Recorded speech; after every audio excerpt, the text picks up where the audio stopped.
Everyone. We're going to get started with our first performance. We have Julio Torres and Octavio Costa with us. Yep, and they'll be playing us a few songs. Yeah. So yeah, enjoy.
Testing. Okay, cool. Thank you guys so much for that. That was amazing. Julio and Octavio are former CR students, and they're also important members of our community. And yeah, I'd like to thank everyone for being here. My name is Rain. I will be emceeing this. This is Corbin. I've been involved with the Multicultural Center and the creation of it for since the end of last fall, and I'm really excited to see it actually become a reality. This is my first semester being part of this, and I'm grateful for being here, and thank you. Yeah. And so first we'd like to thank ACR for their donation. We'd like to thank Snowflamer and the faculty, staff, and students for making this happen. Today we're trying to hold these workshops to ease in these difficult conversations and help strengthen our community as we start to understand each other. And yeah, and.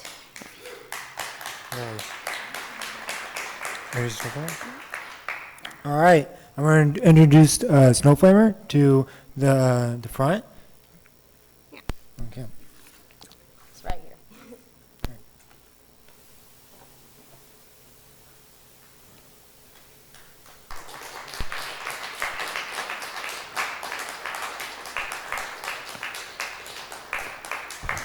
Good morning. How is everyone today? You all right?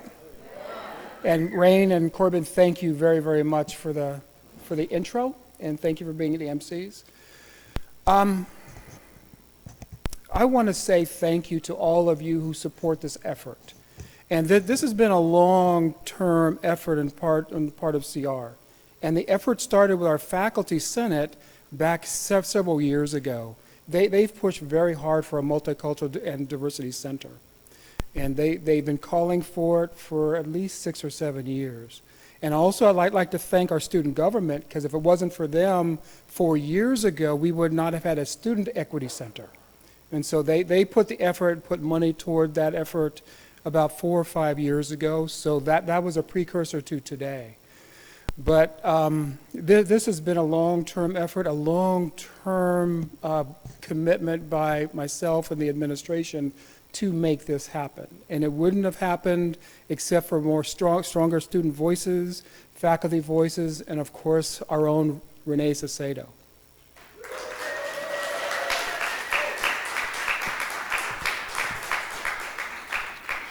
And we've often talked about what our dreams and hopes for this center is. And then just let me share with you some of Renee and myself, my conversations about how important this center is to us. And it's just not a center for students. It's just not a center for student recruitment and retention. Our hope is that the center is a true academic program where we have academic courses, we have a degree or certificate that is linked to this center, to multiculturalism. That's my long-term hope, my long-term dream, and I know that Renee shares that. So this is just the beginning, and it's a fantastic beginning, but it's just not the end of our efforts, and it's not the end of our commitment to move this college forward and move this effort forward. This puts it out in the forefront, which is great.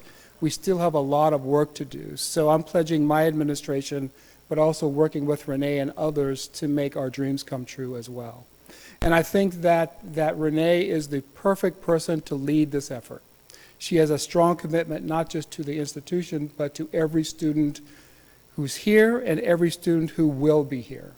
And I trust her very, very explicitly to make sure that our dream and our hope moves forward. So again, Renee, thank you for your commitment. Thank you for being here, and thank you for your future commitment as well. And thank you all, and hope you'll have a great day. If there's anything that I can do as the president of the institution to move this effort forward, please let me know, and I will do whatever I can to help you. Thank you.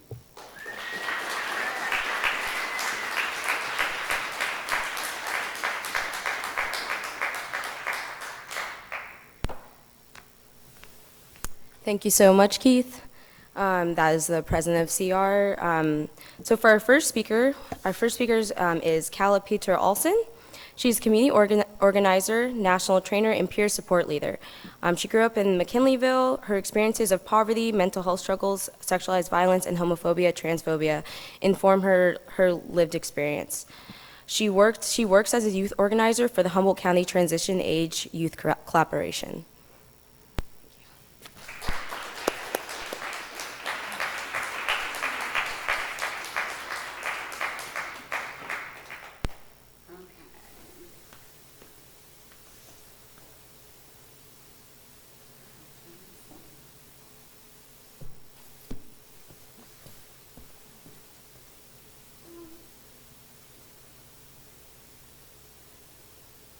Wicked. Okay.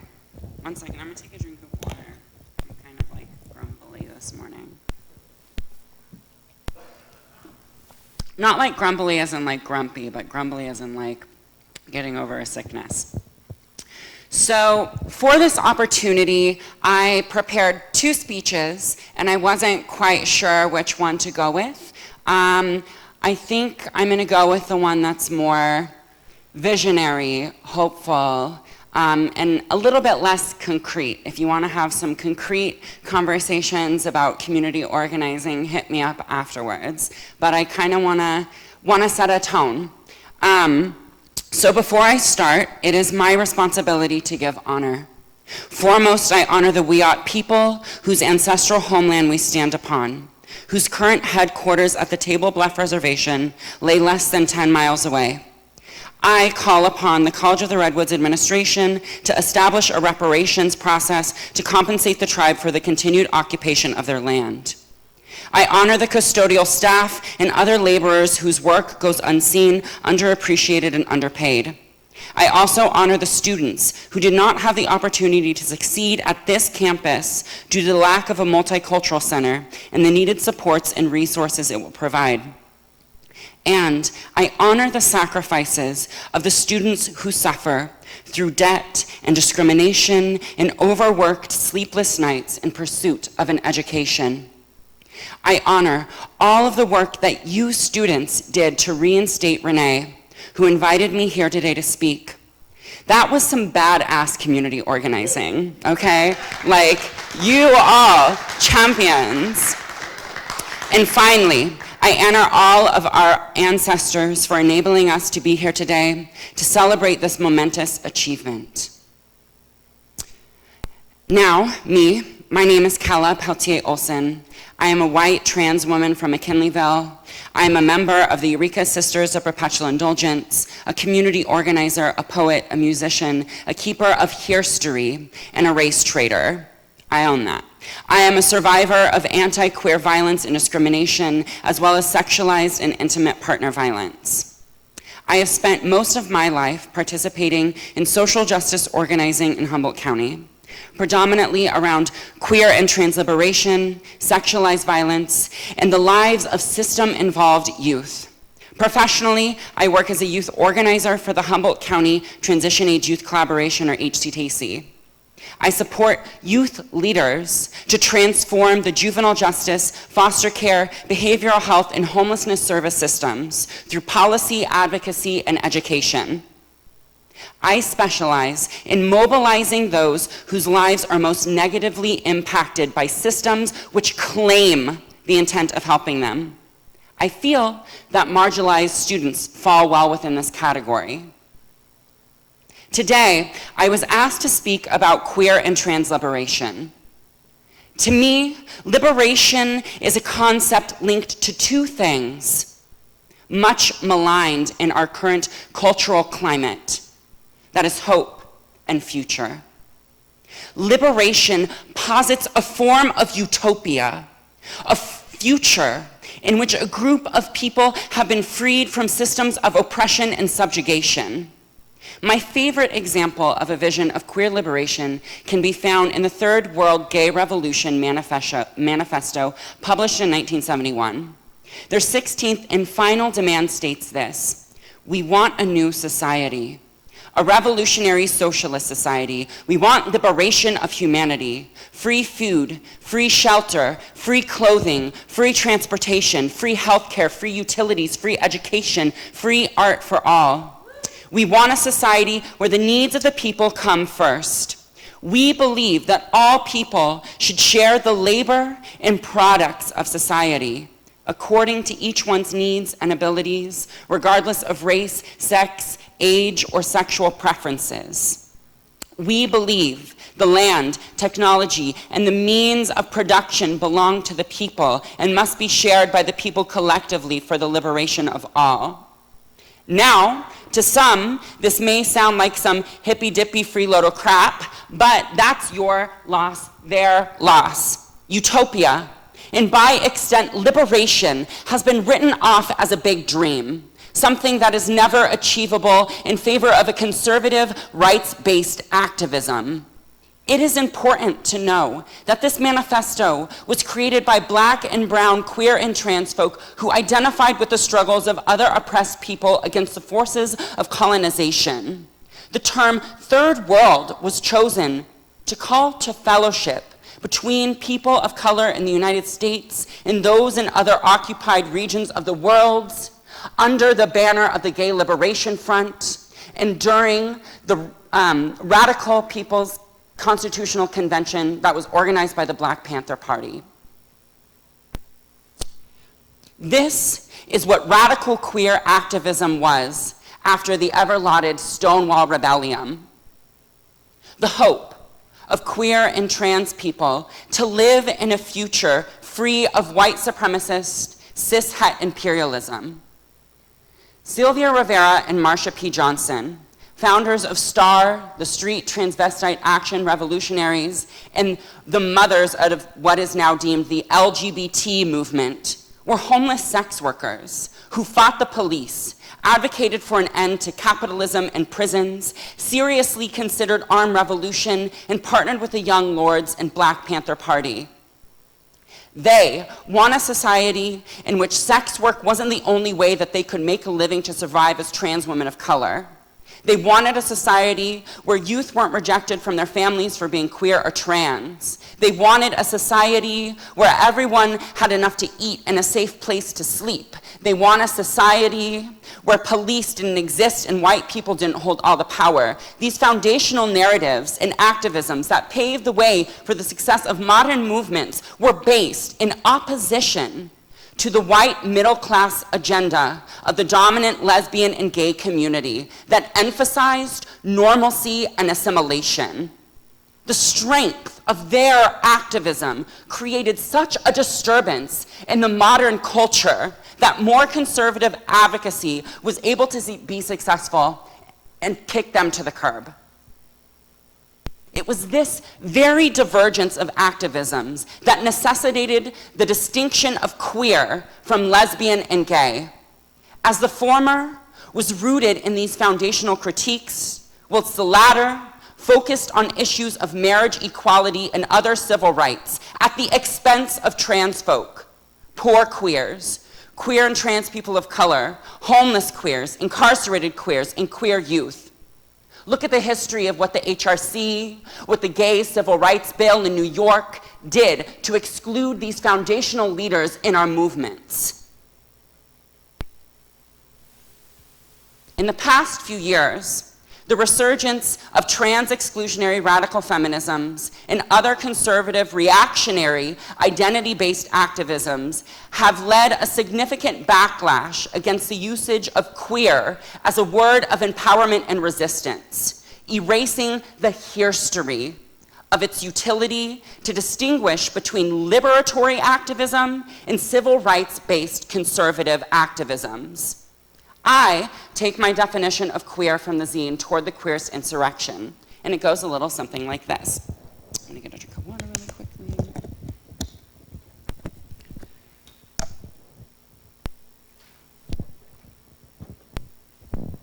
Some will read queer as synonymous with gay and lesbian, or LGBT.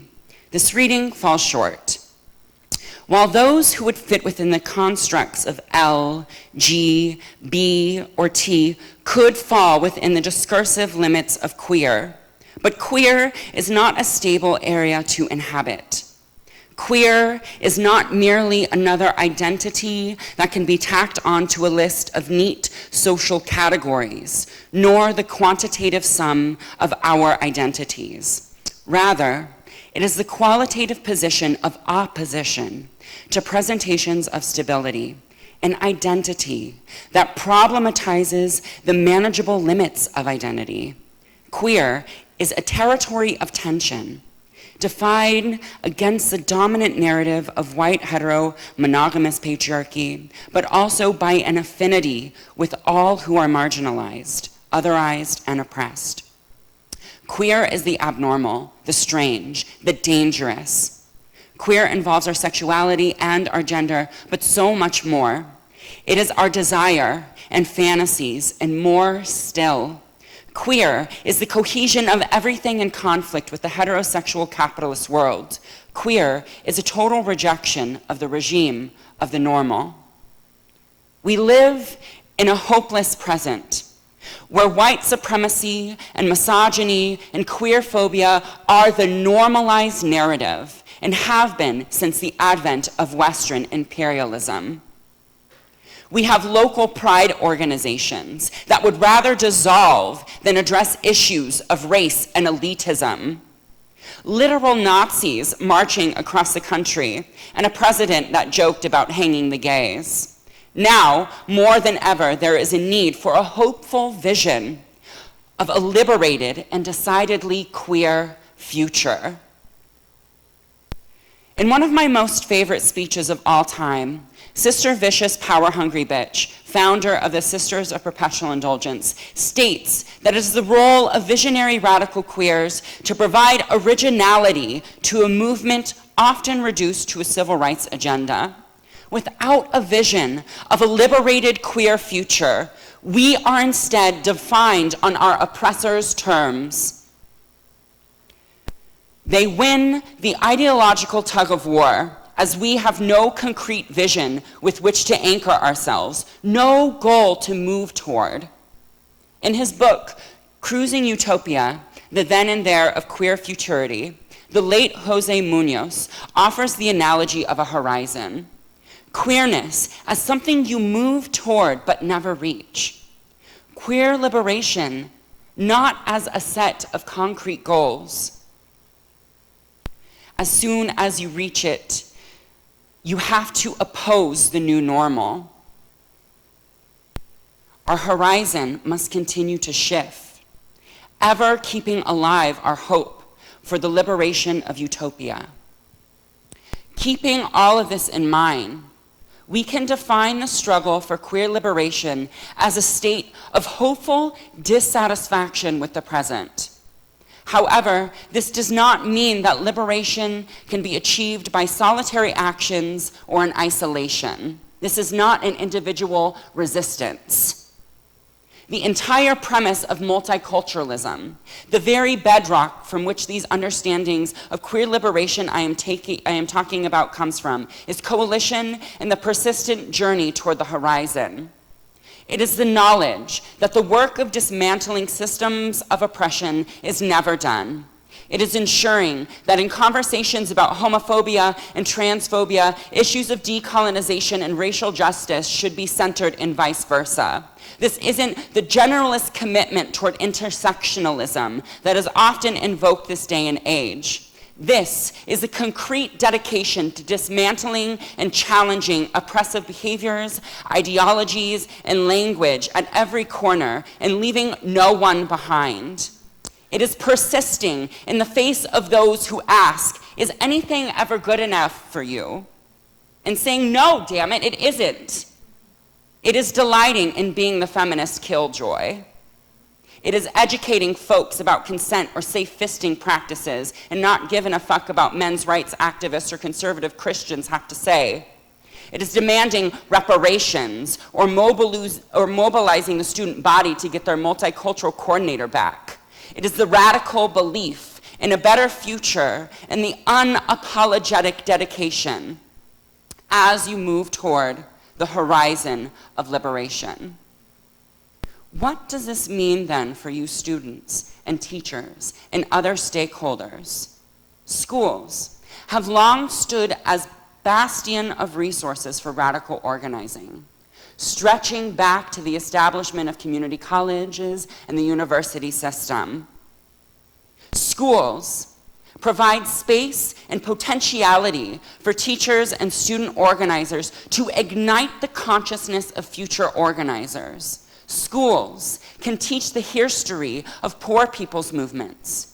They can drag from the annals of history the dreams of Sylvia and Marcia and the Third World Gay Revolution. They can provide concrete resources, funding, time, and space for students such as this multicultural center. They can show students what it is to be radically accepted and celebrated for their multifaceted existence in this world. And by doing so, build hope for our collected, liberated future. Thank you.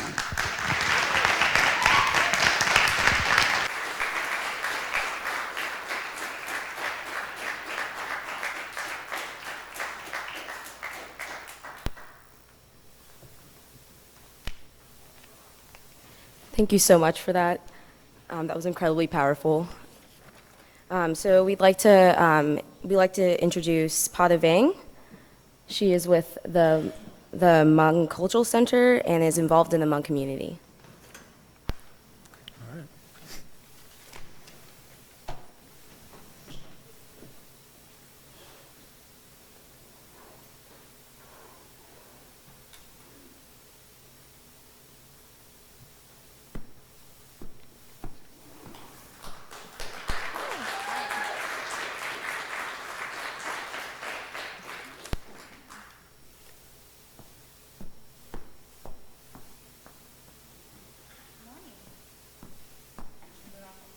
It's okay. All right. Good morning. Okay, good morning.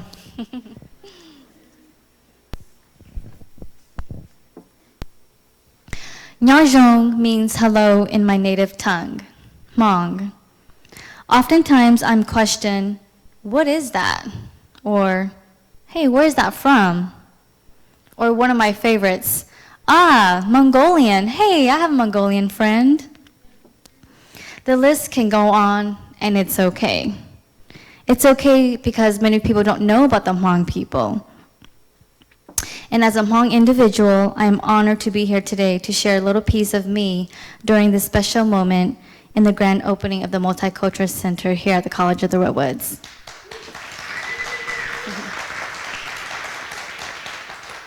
My name is Pata Vang, and I am Hmong. The language is Hmong, the culture is Hmong, and the food is Hmong. We are one of the many ethnic groups that are not recognized due to our small population. Forefathers would gather to say that Hmong people originated from China centuries ago and mainly lived in the mountains as farmers and gatherers, away from government regime. Over the years, because the Hmong people did not want to adapt to Chinese culture, they were prosecuted and forced to leave. Many fled south, mainly to Laos or Thailand. My parents, who were born in Laos, lived in the jungles of Laos for many years until the Vietnam War occurred.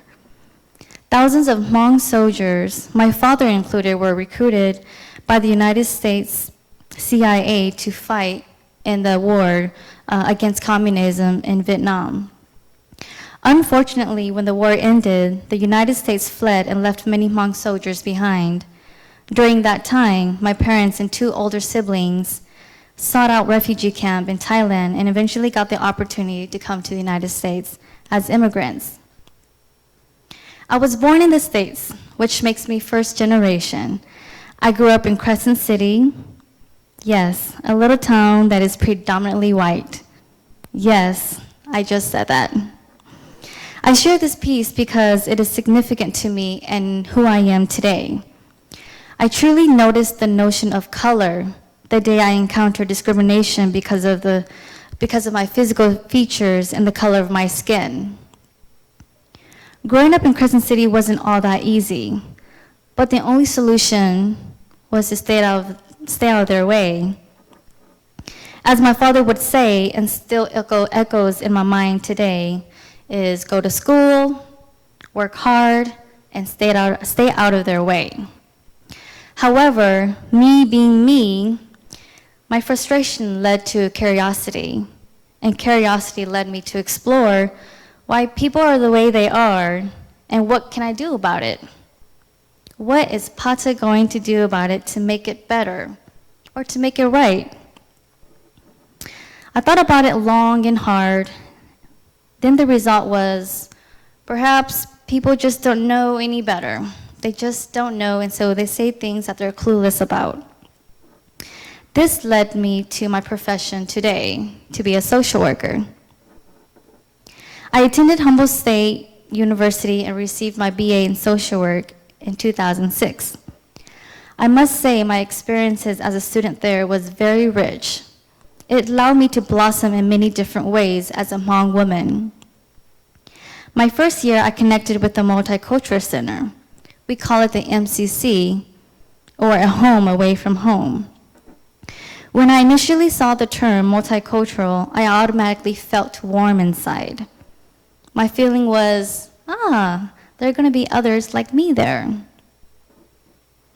I connected with APASA, which stood for Asian Pacific American Student Alliance, where I had the opportunity to meet other Asians. I'm talking about so many types of Asians: Koreans, Filipinos, Mians, Chinese, Pacific Islanders, and many, many more. I got connected right away and became one of the leaders of the organization.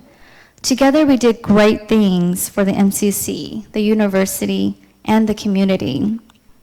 Nonetheless, we collaborated with other organizations in the university. We got MECHA, we have Latinos Unidos, the Black Student Union, the Native American Club, the LGBTQ community. All together, we shared similar stories. We ate food together. We worked together. All together, we created dialogue about diversity and brought awareness that educated people who simply didn't know. All together, we created love, and this is the answer to my initial question when I was faced with prejudice. Pata is going to lead, educate, bring awareness, so that we all know that beneath the skin color, we are all truly the same. In all of this, I noticed too that in my own community, there are many gaps and misconceptions about a lot of things. Perhaps this goes for all cultures across the board, but in the Hmong culture, it is so rich that it was hard and still hard for me to break loose sometimes, meaning it was hard to do a lot of great things just because I was a girl. But you know, I continue to be me. I did things anyway. I've crossed some lines, but I did it with good intentions. A role that I just kind of took upon myself was to provide education to my elders, to my fellow brothers and sisters, so that there can be more room for opportunities, rather than being held down to the old traditional way of thinking, which only creates the mind to be closed-minded. Today, I still work with the Hmong community in Crescent City, and I'm proud to say it has expanded. I provide as an advocate and as a role model for the youngsters.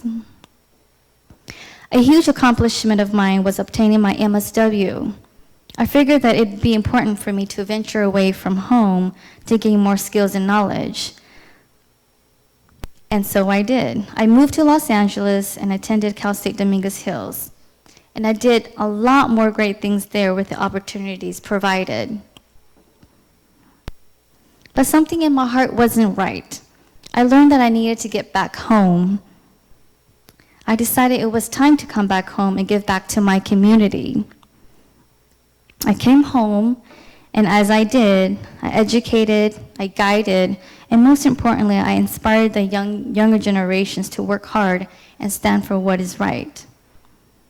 My passion in building communities continues to thrive, and now I can say, as a Hmong woman, I have created a pathway for many young Hmong women to thrive in their own way. Thank you for hearing my story.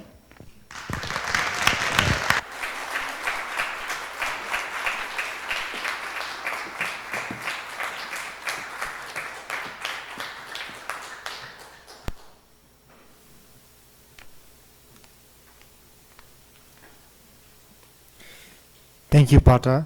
We're going to have Fernando Paz. He graduated from Humboldt State University with a double degree in history and ethnic studies and his master's in social science. He has worked as a community scholar organizing around social justice issues in Humboldt County. He currently works as a coordinator for Latinx Center for Academic Excellence at HSU.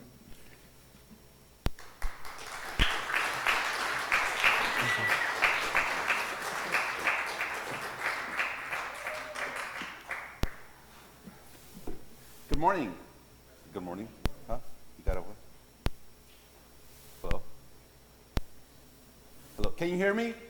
All right. I'll just do it this way. That's okay. I can project. I'm pretty good at projecting. Good morning. You can't hear me? Can you hear me in the back? Yeah?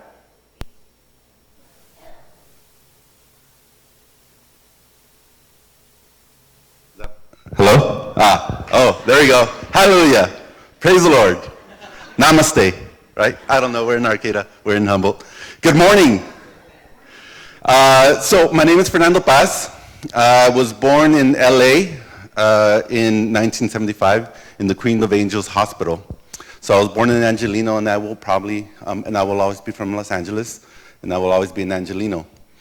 Growing up in LA, I grew up in a traditional Mexican Catholic home. And I say traditional in the sense that it's your typical Mexican Catholic, 8 children deep, big family, big convivial gatherings on the weekends, Sundays spent at soccer fields in the morning and in church in the evening. And that was my life for a very long time. And that was the world that I knew until I started going to school. From a really young age, I have always loved learning. And I've always loved learning new things and learning new things about myself and about the world around me. When I started going to school, I had the experience of that being sucked out of me. And I didn't know at the time what was happening, and I didn't understand the experience that I was living until I was in the 2nd grade. And we had those back to school nights where your parents come to school. My father is a carpenter. My father is a union man. We're a working class family. And in a lot of ways, we were still very much a peasant family.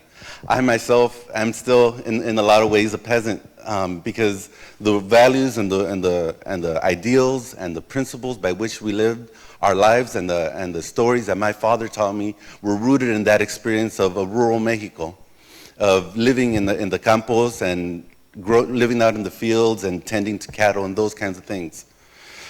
So my dad, as a typical Mexican father, would spend his time working. And there was experiences that I would see.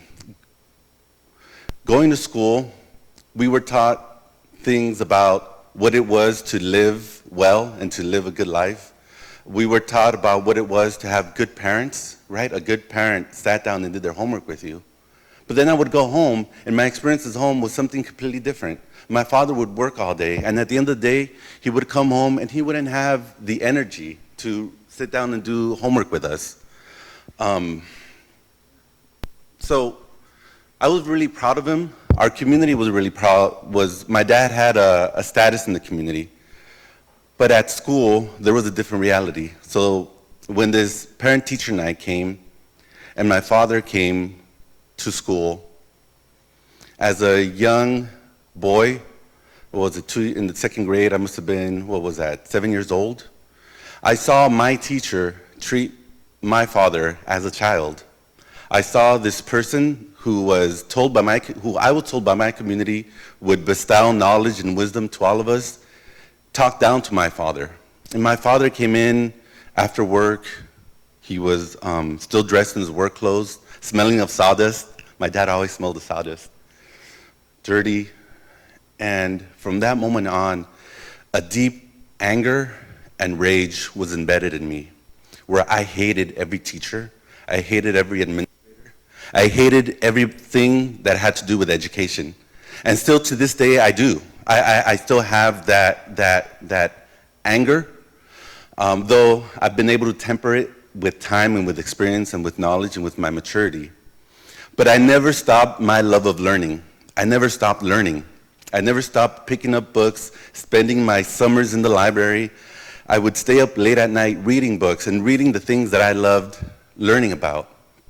In high school, this contention between me and the education system came to a head. So up until earlier this year, I thought that I never graduated from high school because I just was never there. I went to a continuation school, and earlier this year, oh, step 4? Oh, okay. Are we being recorded? Oh, geez. Well, okay. Well, that explains a lot of this, doesn't it? Where was I? In high school. I never graduated. Well, at least I thought I never graduated. I went to continuation school because I got kicked out of school so much. I was hardly ever there. After school, after high school, I took on a job, but I knew that I wanted to continue learning. And it was in a community college when I found out that I could actually take hold of my education, that I could learn what I wanted to learn, what fed my soul, what fed my desires, where I started to really understand these concepts of liberation, of using education not just as a tool, but as a weapon, and how I could arm myself with that weapon to combat the different hurts and pains and sufferings that were imposed on me because of who I was, where I came from, and what I chose to be in life. So I armed myself with these weapons, and I went out into the world ready to fight. So I started going to Rio Hondo College, and from Rio Hondo, I transferred to Humboldt State. And in Humboldt State, this passion that was burning in me just took flame, and it took flight. And I started connecting with a lot of folks at Humboldt State who resonated, who echoed my pain, who echoed that light, and who echoed that rage. So I graduated with a degree in history and in ethnic studies, and through that course of study, I was able to explore why it was that I had that rage. So traditionally, universities have always been places for the elite.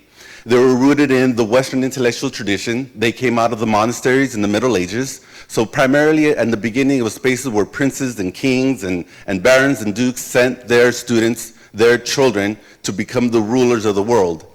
From that place, an oppressive system started to become formed, so that you had one of the first systems of oppression that started to be really intentionally imposed, so that those that were educated received all the privileges and all the rewards of being educated, and those that weren't started to receive all the, or that were uneducated or undereducated, started to receive all the oppressions, right?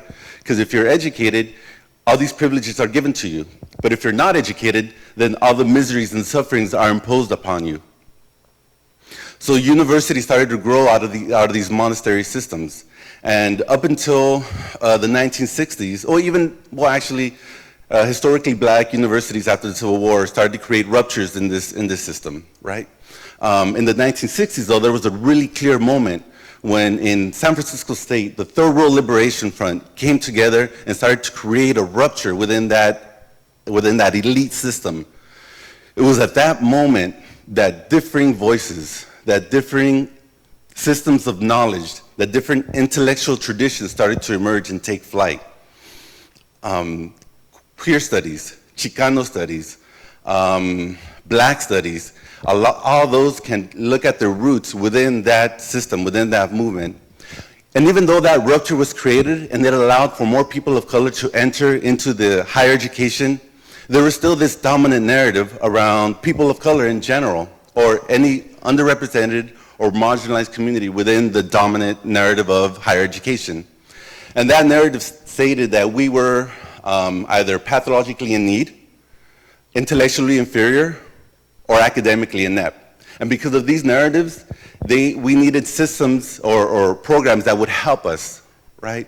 So EOPS, EOP, the student support services, all these programs came up, which are great. I think all students need services. We all need that help. It doesn't necessarily have to reside within one population. But there was a particular part of that narrative that stated that we were most needed.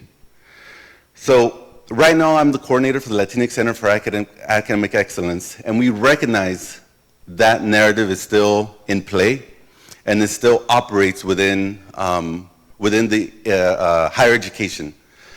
But within the centers that we create, like the Multicultural Center here at CR, my center, the African American Center, the Multicultural Center that's still at HSU, ITIP, the Native American Centers, we recognize that there is a brilliance, a knowledge, a wisdom, and experience that students of color come to at the university. So we construct or nurture a counter-narrative by recognizing that and by saying that you can be successful in this world if you take hold of who you are. What is the flame that burns within you? What is the fire that keeps you going every day? What is the passion? Because once we have that passion, once we have that ganas, and I say ganas specifically because ganas is the only way, there's no way to translate that. When you have that ganas, that was gonna help you be successful in life. So right now with my role, I care that students graduate. I care that students get that papelito, that degree, that passport into the middle class way of life. That's important. But what I care more about is who will you be? What will you do, right? It doesn't matter what kind of degree you have. If the person that you are is driven, is passionate, and is informed, and is a principled person, you will be successful in life. So the university is going to take care of educating people, of providing a product that we will consume, that will be processed within our person, that will come out the other end as a piece of paper, right? Well, that's what education is, right? Because education has a beginning, a middle, and an end. But what about that learning process? What about that ongoing engagement? What about those spaces of self-reflection where we can talk about, where we can begin to act in ways where we dismantle the systems of oppression, where we look at where misery and suffering and hurt lives in this world, and who benefits from it, and why we need to act against that. Why is it that exploitable people, why is it that there are people in this world that are exploitable, that are seen as expendable, that are seen as human tissue paper, right? For a system to do its thing with, and then to be tossed away. And who benefits from that? So I say that because I think thank you.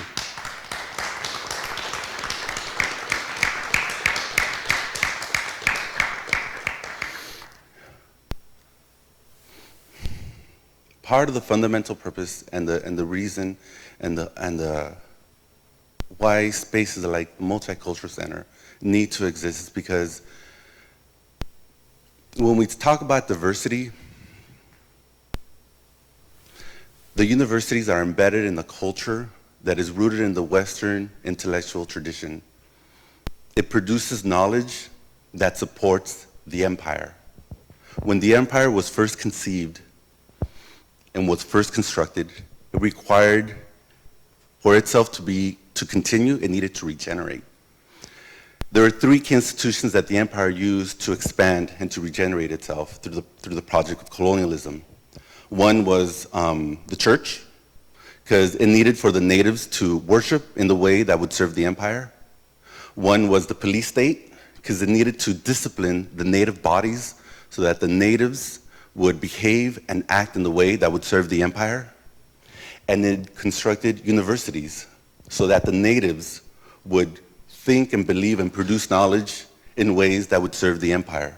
This is the project of colonialism. In recognizing and valuing the diversity of subaltern intellectual traditions, I come from Mexico. I recognize that within Mexico, there's a Mesoamerican civilization that had its own intellectual traditions, that produced its own knowledge, that had its own proposals for development for the future. For the last 500 years, this intellectual tradition has lived in the shadows, has lived in resistance, and has lived in rebellion to the dominant. It is only now that we begin to see a new renaissance, and I use that word kind of tongue-in-cheek.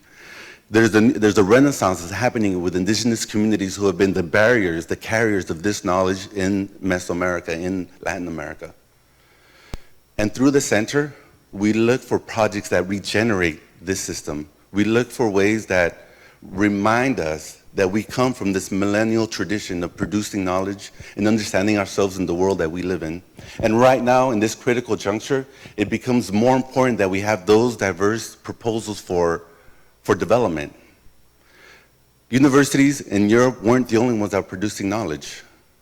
They were called differently in different parts of the world, in Africa, in Asia, in China, in India. In Mexico, in Mesoamerica, they were called calpulis. They were calis, right? And that's where people came together to produce knowledge.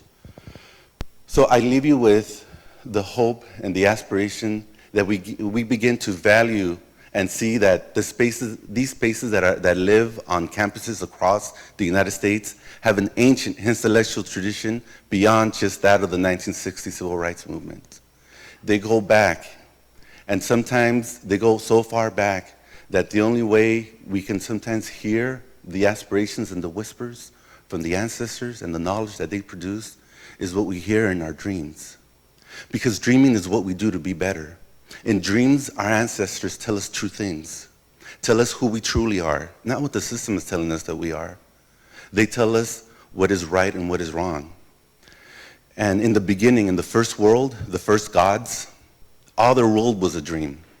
But in order for this world to be birthed, the first gods made of that world a mirror, and that mirror is called dignity. So that when we see ourselves in that mirror, if we see ourselves that we're not equal, then we fight. And by saying we fight, I say we dream. We imagine, we come together, we listen to each other's aspirations and struggles, and we start to articulate that utopia. We start to imagine what that liberation could look like. Recognizing that utopia, like Eduardo Galeano would say, that utopia is like a horizon. Every step we take towards it, it goes back. So why does it exist? It exists just for that reason, so we know where we're headed. Utopia exists, that horizon exists, so we know in the direction we need to walk to. Because ultimately, what we want, what I want, and I hope we all want, is to create that world where many worlds fit, that world where we all live in dignity, where we don't have to submit ourselves or be the stepping stone for somebody else's profit or aggrandizement. So thank you for the opportunity to speak and the opportunity to share my story and my dream.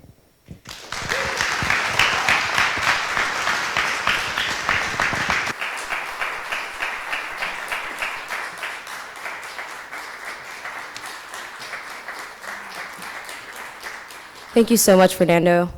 As we go on with our day, I'd like everyone to give a special thank you to the Multicultural Committee for making this all possible. Can you just give a round of applause for them?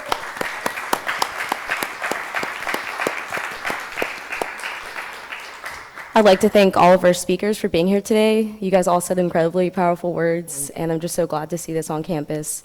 I'd like to invite the audience to ask our speakers any questions. And yeah.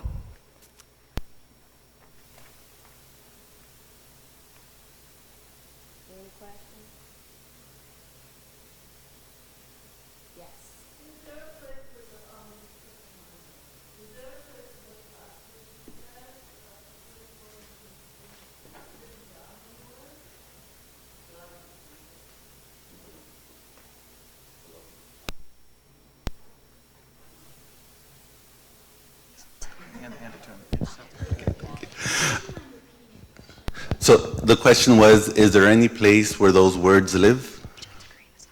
I'm profoundly and deeply inspired by the Zapatistas. And part of what I did there is I appropriated a part of their story of dreams. When the Zapatistas were being attacked in '97 by the Mexican military, their only way to communicate is through the stories that they shared. And the story of dreams is, I shared part of that story because it's a dream that I also share. You're welcome. Any other questions? We'll bring a mic out to you guys.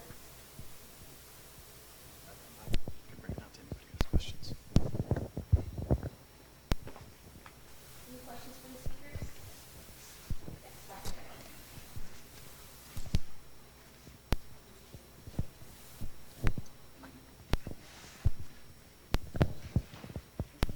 Thank you.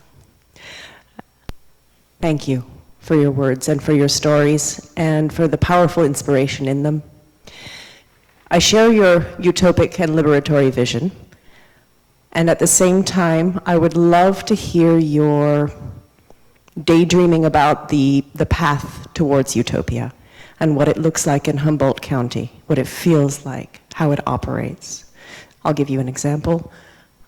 I am the director of the Small Business Development Center. I am also an anti-capitalist. Very interesting, right?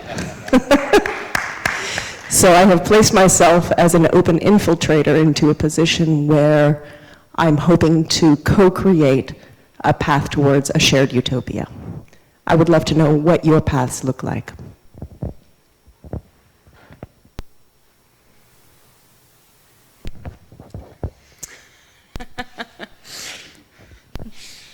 Dang, okay.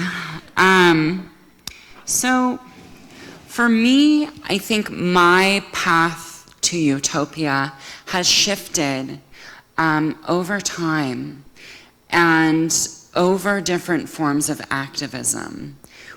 As I began my work towards social justice in this community, I started as a student here at College of the Redwoods, actually at Academy of the Redwoods, as an early college high school student, who was radicalized by ethnic studies classes and the anarchist book fair, and I received all of these radical visions and potentials of the future, and sought to implement them by creating radical spaces on campus where students would be able to come together to talk about these issues and hold things and conversations that weren't really happening, talking explicitly about sexual liberation and sexualized violence and racial justice. And I felt at that time that merely having those conversations and building that consciousness was enough. I failed out of Humboldt State University later as a result of that activism not creating concrete differences in the lives of my peers. Peers who suffered from transphobic discrimination and shot themselves in the head, peers who suffered from drug addiction and family rejection and homelessness, who died from overdoses and suicidality, who died as a result of discrimination. And that its impact on my mental health and well-being and my dissatisfaction with campus organizing not impacting those lives, not impacting my lives as my life as somebody who grew up in Humboldt County. And so my path to liberation had to shift. And what that became instead was focusing concretely on the service systems that impact those lives, on the behavioral health system in Humboldt County, on the homeless services system in Humboldt County, on the foster care system that disproportionately takes children from our indigenous communities, separates them from their culture, from their homes, and instead systematizes them in a way where they do not gain cultural knowledge, where they do not gain independent living skills, where they do not gain the ability to build a better future for themselves. And the juvenile justice system, which disproportionately criminalizes queer and trans youth, youth of color, youth that are involved in the foster care system. And so I joined the Humboldt County Transition Age Youth Collaboration as a youth advisory board member to utilize my lived experience to work against those systems and with those systems to create better alternatives for young people. I think that for a time, that was my path to liberation. I felt that I was able to create programs and was successful in creating programs that met people's basic needs. I was able to help create a division of Department of Health and Human Services that focuses on these intersectional youth issues, that integrates behavioral health, foster care, public health approaches to ensuring that the needs of our most marginalized young people in Humboldt County are being met. but it's a panacea. It's never enough. Radical transformation will never be reached, unfortunately, through system transformation efforts. And so for those of us who infiltrate these systems, for people like you who become involved in methodology to alter the course of current initiatives that are approaching to shift our current reality, that still isn't enough. And so as I sit now, having accomplished all of this, working with young people on a daily basis to fight against these systems that criminalize, systematize, and ultimately degrade their wellness with the better hope of shifting that reality, I still feel this hopelessness. There is missing a radical potentiality in our community, an alternative. It isn't enough to work with the university, with the college, with the Department of Health and Human Services, with the California Institute of Behavioral Health Sciences, etc. It is our responsibility as a community dedicated to the holistic wellness, to the liberation, to decolonization, racial justice, and sexualized justice, to gender justice, to create alternatives. We can work within these systems to make them better, but they are still the master's tools. They still exist to maintain the status quo.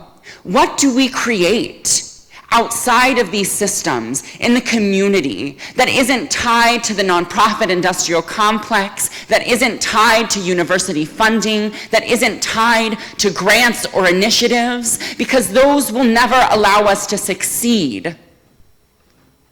We can use them to help ignite the sparks to do that organizing, but we have to create an alternative structure, an authentic grassroots coalition rooted in accountability, transformative justice, and the alternative forms of justice that we've talked about here today.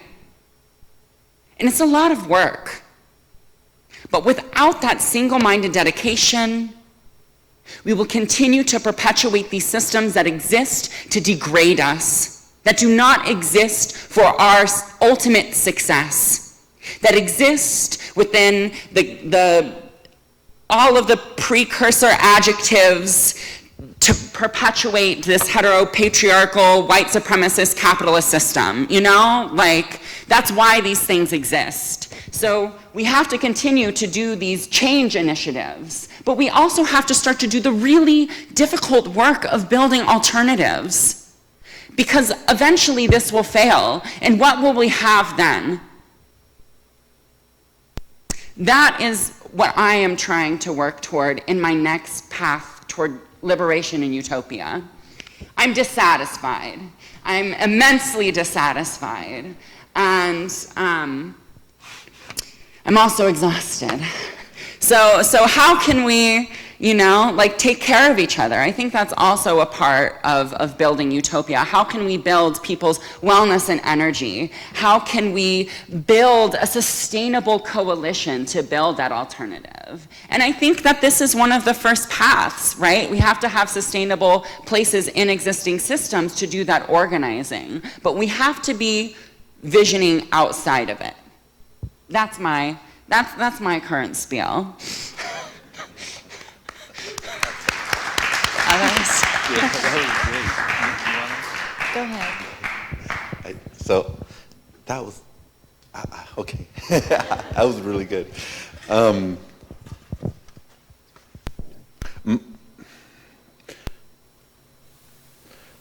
So the question is, this path towards liberation. For me, it's been recognizing that it is a path, recognizing that in that path, we come across many barriers, many obstacles, many things that want to take us off focus or either deepen our commitments and our principles. When my first child was born, it is one of those moments when one either abandons their ideals or your ideals become deepened. And for me, it was a deepening of them, but also deepening them becoming deeper in the context of, I have another human being that I have to be responsible for. There is a human life that is depending on me for their own survival and well-being and how that will be my contribution. That is part of my contribution to the world we live in. And I think about what does it mean to continue to be politically active and engaged, recognizing the different layers of obligations, responsibilities that I have in this world. And a lot of what you said really resonated with me, because I also believe that the master's house will never be dismantled with the master's tools. So in reproducing and creating another world, in 1998, the first World Social Forum, one of the major things that came out of that was that the concept that another world is necessary. Not just that, but that another world is possible. How do we produce systems and relationships and institutions that are fundamentally accountable to the people that they're a part of? So for me, that answer came a lot in the Zapatista movement and in the effort towards autonomy and creating autonomous spaces and autonomous institutions. And in going back to our communities and looking at what exists in indigenous communities in Mexico, they have systems of obligation and responsibility that work outside of capital. It's not perfect. There's still issues that need to be resolved. But I think when we live into our values, and when we're driven by a profound love for the people, for the community, for the individuals, for ourselves, that a new reality can begin to emerge. My hope and aspiration is for a world where many worlds fit, a world without borders.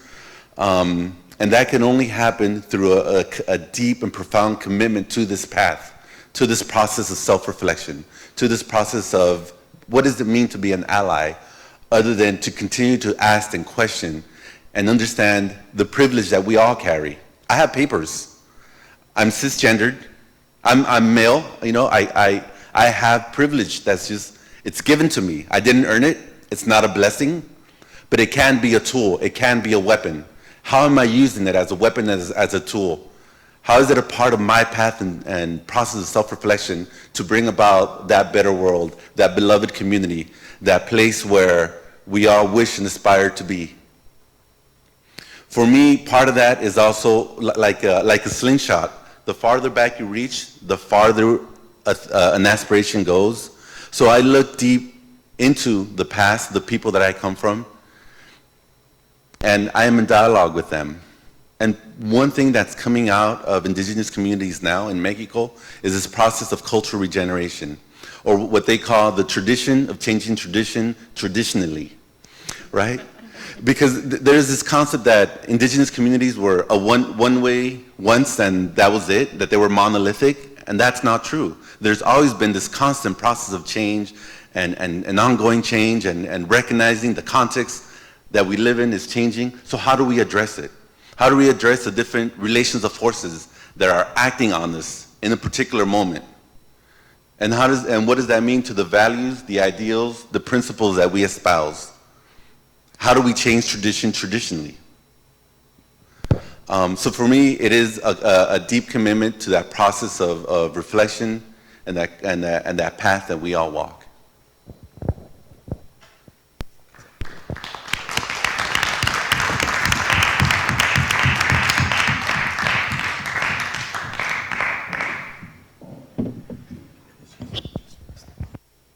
Hello? Okay. Hey, you guys. My name is Giancarlo, and I am a human being. Hello? Right on. I have a question about these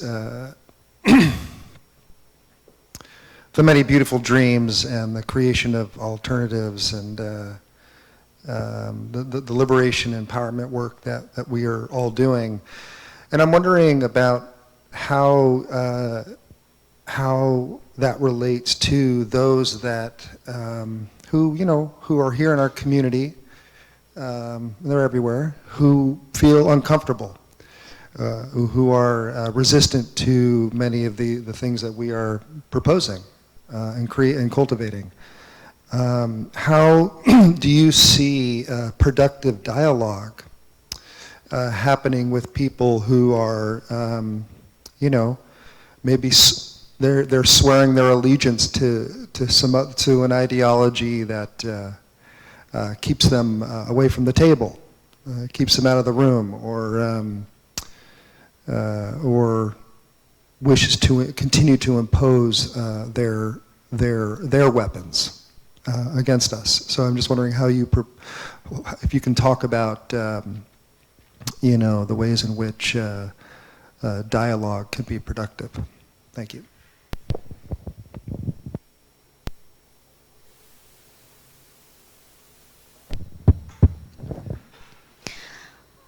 I want to say that for me, and in my community, in terms of creating dialogue, and of course all of our elders were very uncomfortable about talking about such, because they're like, hey, we can't go anywhere, we can't do it, we don't have a voice, we're not a strong population, we can't do it.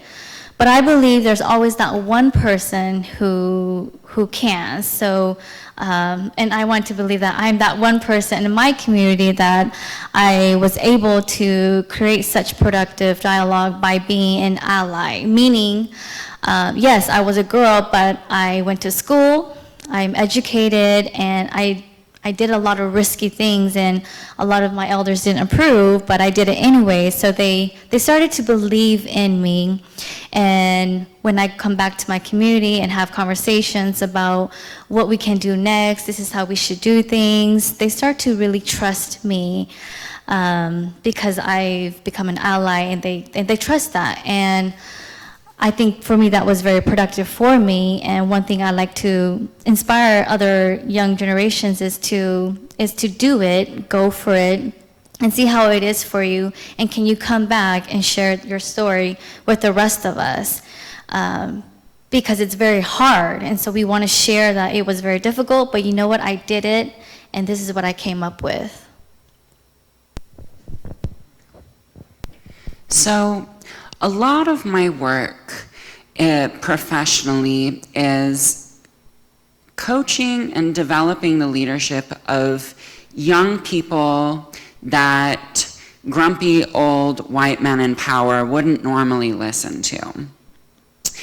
And the perspective that we utilize is that the most important power that you can leverage is a relationship.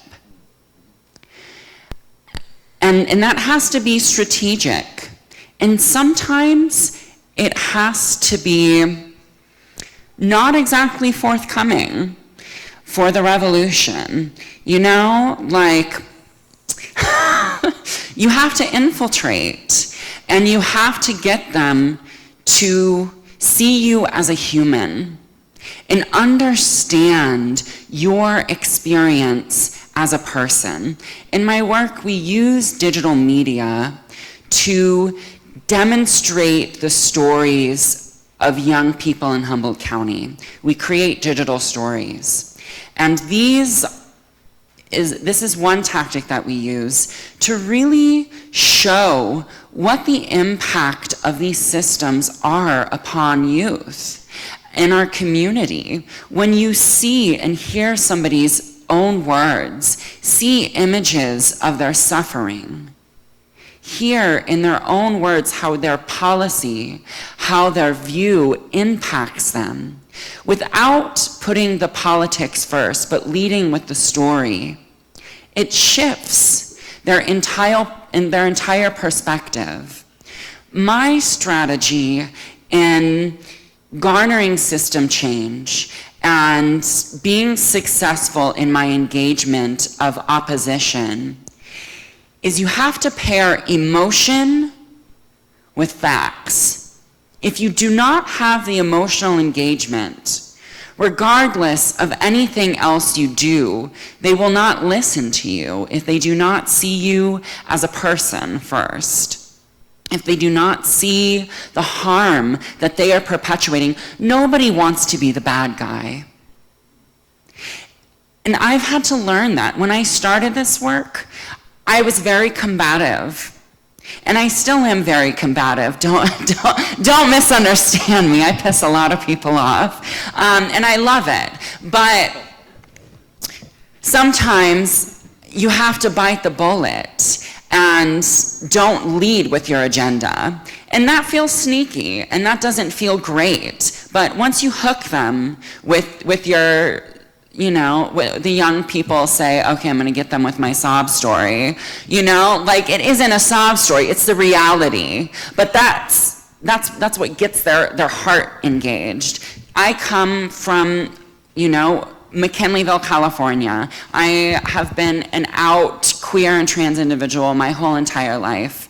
And the only way that I have gotten relatives, other individuals in the community to shift their perspective and to treat me as a human is by being upfront with how they impact. And so taking that relationship building stance, you can shift even the most radical conservative person toward your issue.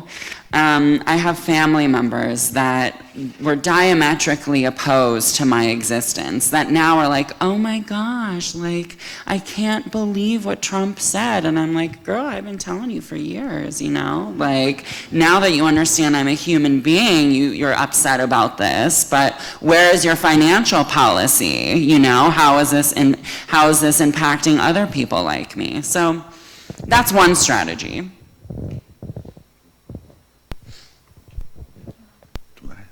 I have a minute? Yeah, okay. So real quick, that was brilliant. Both responses. So all I can really do is just add to that by saying that we're in a moment in history where in the next 100 years, humanity will evolve what it did in the previous 1,000 years. And I say that because in this political spectrum that we're talking about, there are people that are really hardcore about their political beliefs and ideologies and principles.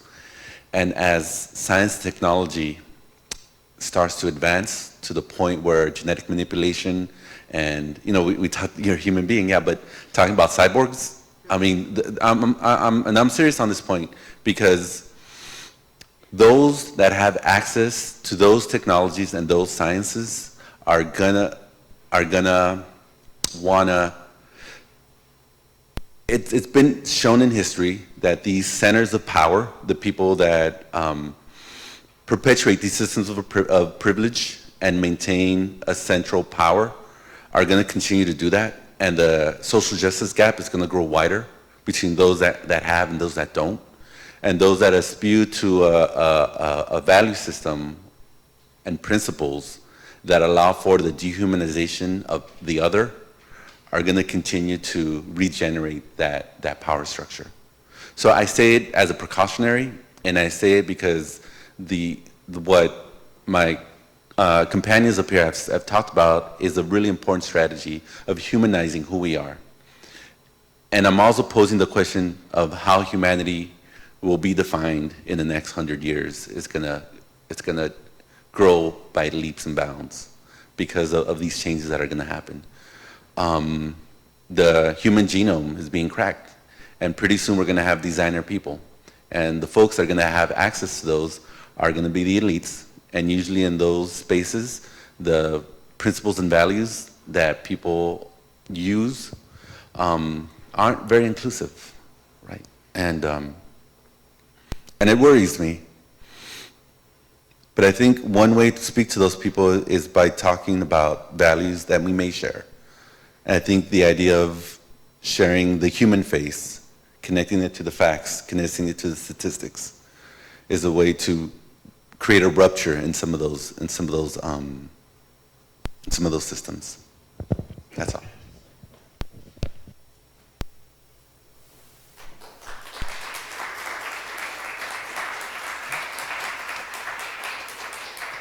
All right. Again, I'd like to thank our speakers today. That was amazing. And again, I'm glad to see us on campus. So give them one more round of applause.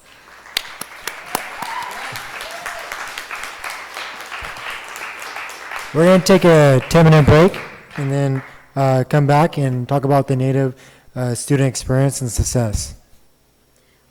It's going to be a quick break. It's going to be, we'll come back around 10:30. Okay.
All right, we're going to begin with the our first actual panel aside from the speakers, and I would like to thank Erica Chase for being here. Erica Chase is the Director of Education of the Hoopa Valley Tribe. I'd like to thank all of our panelists today. Today we have Erica Chase, Winifred Carpenter, Angela Jarnigan, Frederick Damian Scott, and they are all from the KT site at CR.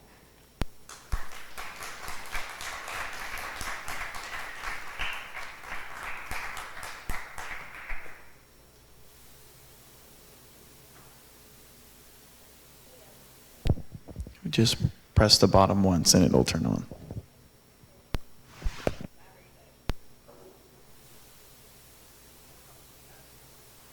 Hello, got it. Hey, Erica Chase Ahoyet, na tinhoy ke uhwal, na shinikak ke uhwal.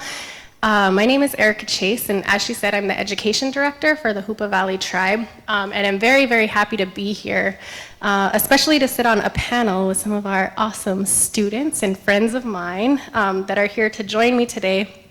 But first of all, I would really like to say a big setiya to Renee for inviting us here and the students that are putting all their time and effort into organizing this. I know that as a student and as a student activist and all of the above, that gets challenging sometimes to balance both. So setiya for your time and effort and the hard work in putting this together.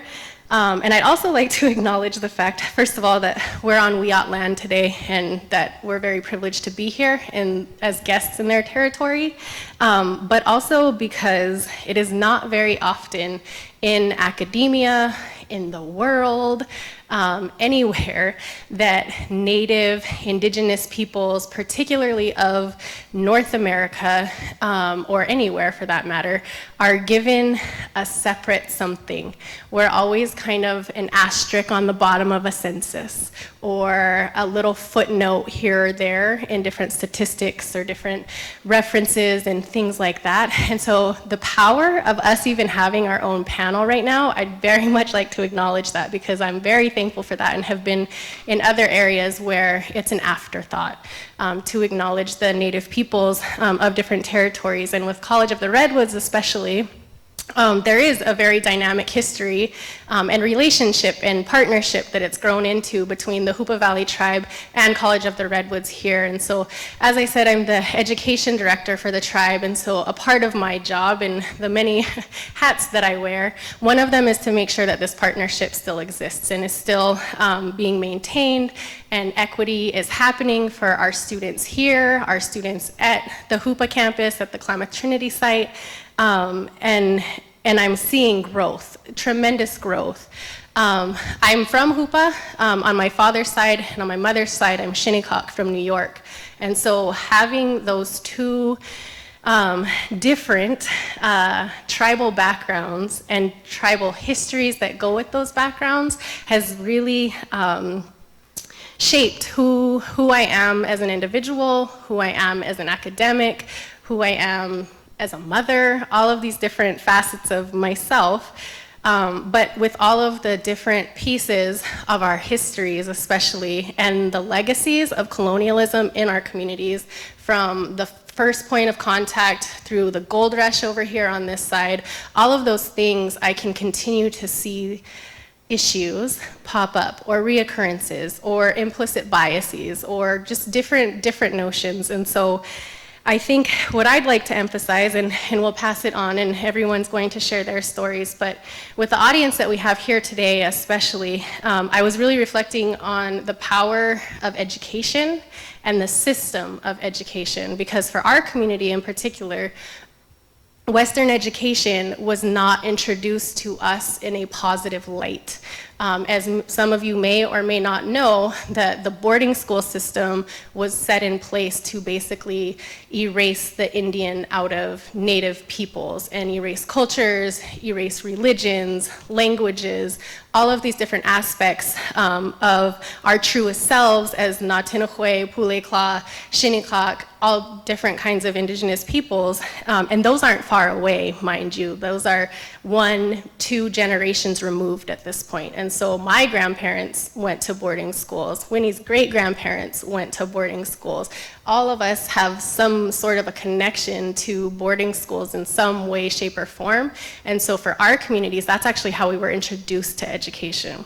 So imagine, as a student, having that knowledge and that history, and then what do we do with it now that we can infiltrate the system, as it was referenced earlier, or have access to this education that, as even students, and all of you here as students as well, are very much educators at this point, that even though there might be someone with a doctorate or someone that is a high, ranking dean or professor or anything of that nature, you are still very much an educator or an expert in yourself and who you come from.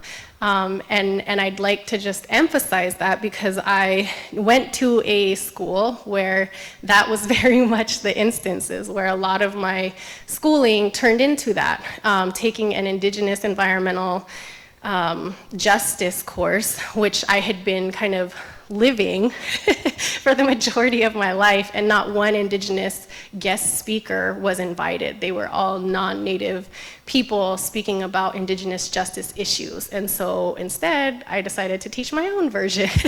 And I was successful in doing that, and it was helpful. But those are the types of responsibilities I feel that you now have as people going through the education system and making sure that your people are represented well. And I think that that's what all of us sitting here do and are able to experience. And luckily, we also have that option in Hoopa now to do that as well with our KT site.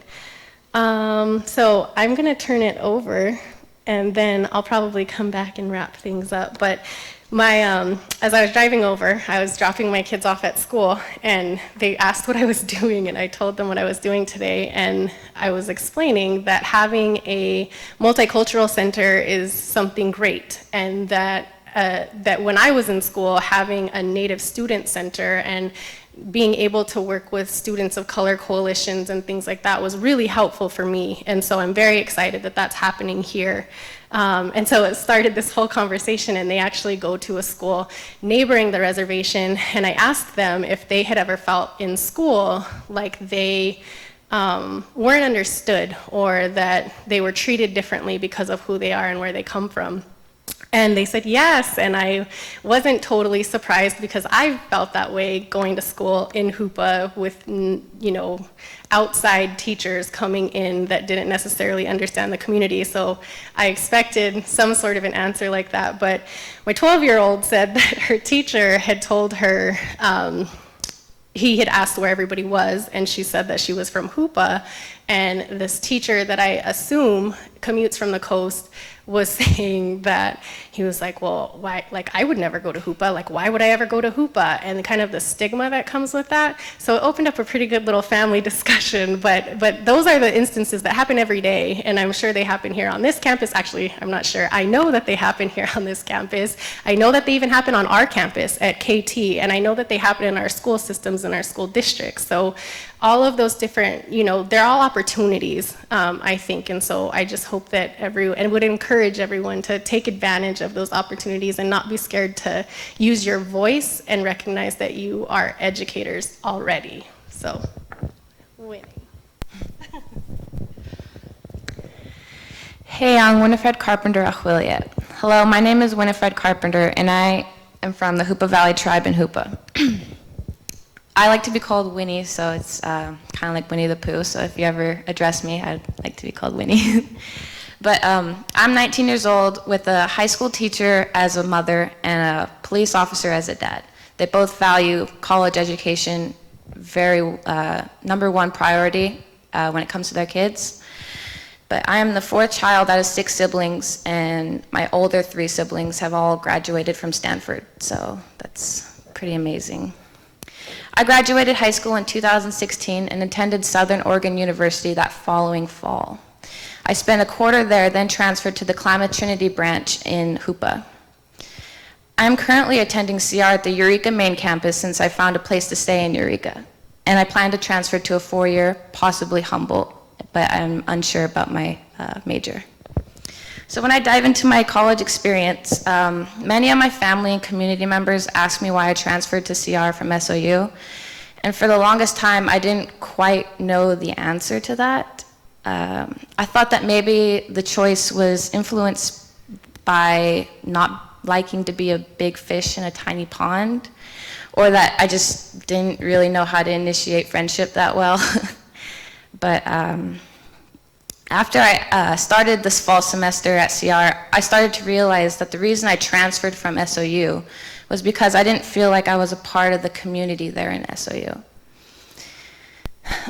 It was like trying to make a chicken be a duck. You can train the chicken all the ways of being a duck, but it's still going to be a chicken.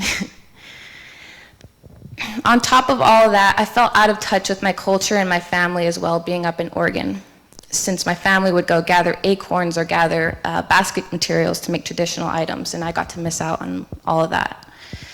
My time at SU was all right, don't get me wrong, but I felt out of touch with the community, which didn't disappear from the time I was dropped off in September to taking my finals in December. That's where College of the Redwoods made a change for me. My time at the Klamath Trinity branch of College of the Redwoods helped my self-esteem grow. It helped me gain the confidence to try living on my own again, based its values on being a community with classmates and faculty, and helped me stay connected with my culture and family, being closer to home. It brought me to my comfort zone. Have you ever made a choice that made you feel really good about yourself? It was like that going to CR. I felt really good about making the choice to stay closer to home and to have the Klamath Trinity branch welcome me with open arms. From the teachers to the advising and counseling staff, I felt like I was known. The advisors and teachers knew you by your name instead of just a student number. Being at the Eureka main campus currently is definitely different than the Klamath Trinity site, but it's a good different. I'm presented with many opportunities, like playing softball for the College of the Redwoods, seeing familiar faces that give me more comfort in classes, and receiving the same education as I would at SOU, but at a definitely lower cost. However, one of the difficulties I faced during the beginning of this semester was trying to balance going to college and attending the traditional dances put on by my tribe. My grandma always told me to make the education my #1 priority, since she wasn't presented the opportunity till she was about 30 or 35. I prioritized my education over the traditional dances, but it was hard to have those two values conflict. I made it down to the dances on the days that I didn't have class, but I would always bring my textbooks and my computer with me, so I wasn't fully there to absorb everything that was happening. I'm glad I made the decision I did when it came to my education. My starting point at college started off rickety but stabilized when I started College of the Redwoods. I still feel connected to my culture since I go visit my family on the weekends and help my grandma gather or crack acorns, strip salmon and can it, and go gathering the materials that I wasn't able to when I was attending SOU. I can't imagine any better education choice to get the best of the both worlds I have. And for that, I thank College of the Redwoods. Set Diet, thank you.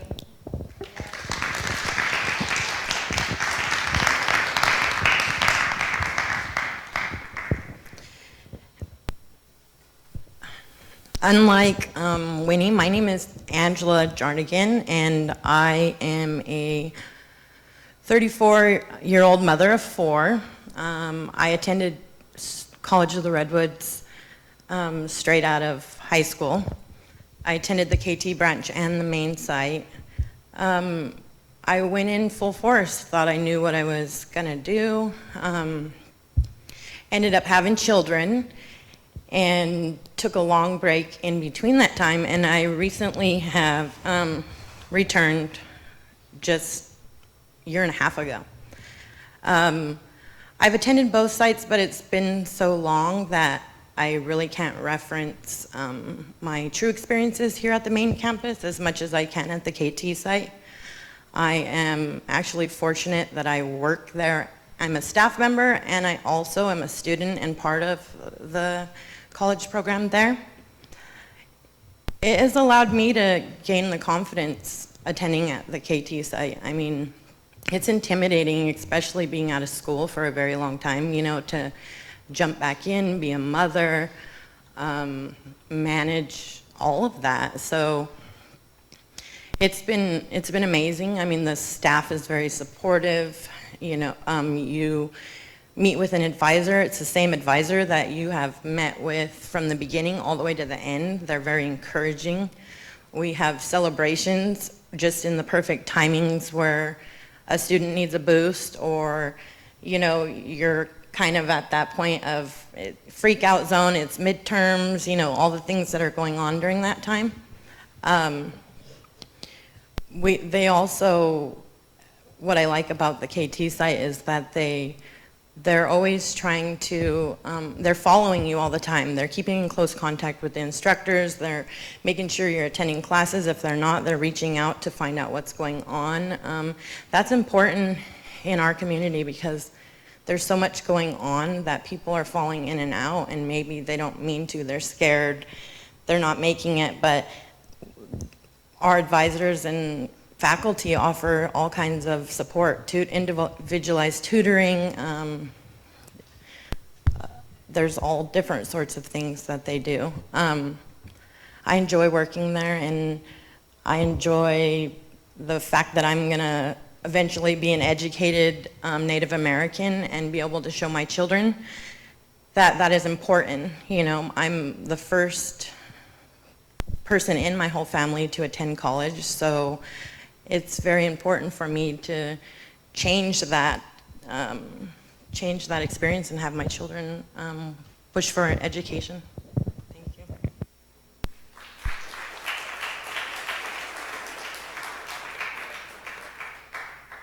Hello? Okay. Hi everybody, my name is Damien. I go by Dames.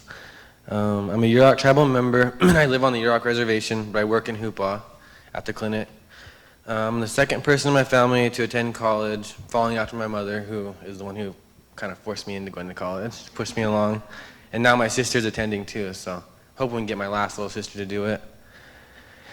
I was lucky enough to be born to a very large family. We're all pretty close-knit of cousins, aunts, uncles, and my grandparents who help me out all the time. Without my family being so close, I would not be where I am today. They helped me get through everything, pretty much. Let's see. They support me like mentally and physically through times when I'm struggling. They're always there to help me out and push me through it. I travel about 4 hours, 2 days a week to come to school here. I'm trying to major in zoology, transfer to HSU and get my degree in zoology, and then transfer to UC Davis to be a veterinarian, hopefully. And I just want to talk about my experience at the KT site and here too. And I'll start with the KT site. When I first started there, I was pretty nervous, thinking I wouldn't be able to handle the material and keep up because I struggled in high school a lot with math and English. But when I arrived there, the teachers were pretty amazing. They just really took the time to help me learn the material and understand it better. But when I transferred here, I kind of felt like I was a little more distant because I didn't know anybody. So I just felt kind of like outcast at first. And then after I met my zoology teacher, Karen Rice, she actually helped me meet a lot of people and is helping me keep up in the work with her advice and insight on things. Sorry, I'm pretty nervous about talking in front of people. And another thing I want to talk about was the stigma of Hoopa and how people look at it. Because when I started here, I told people I was from Hoopa, and they asked, "Wow, you're so nice. Are you really from Hoopa?" Like, they were shocked that I was a kind person, because all the news and everything only portrays the bad stuff that happens in Hoopa, and they never talk about the positive things that happen there. There's a lot of things going on there, like the community garden and all that kind of stuff to get kids involved and get them to be more into the community to like prevent drug usage and all that, because that's a pretty bad epidemic going on right now. I think that's all I want to say for now. Sorry.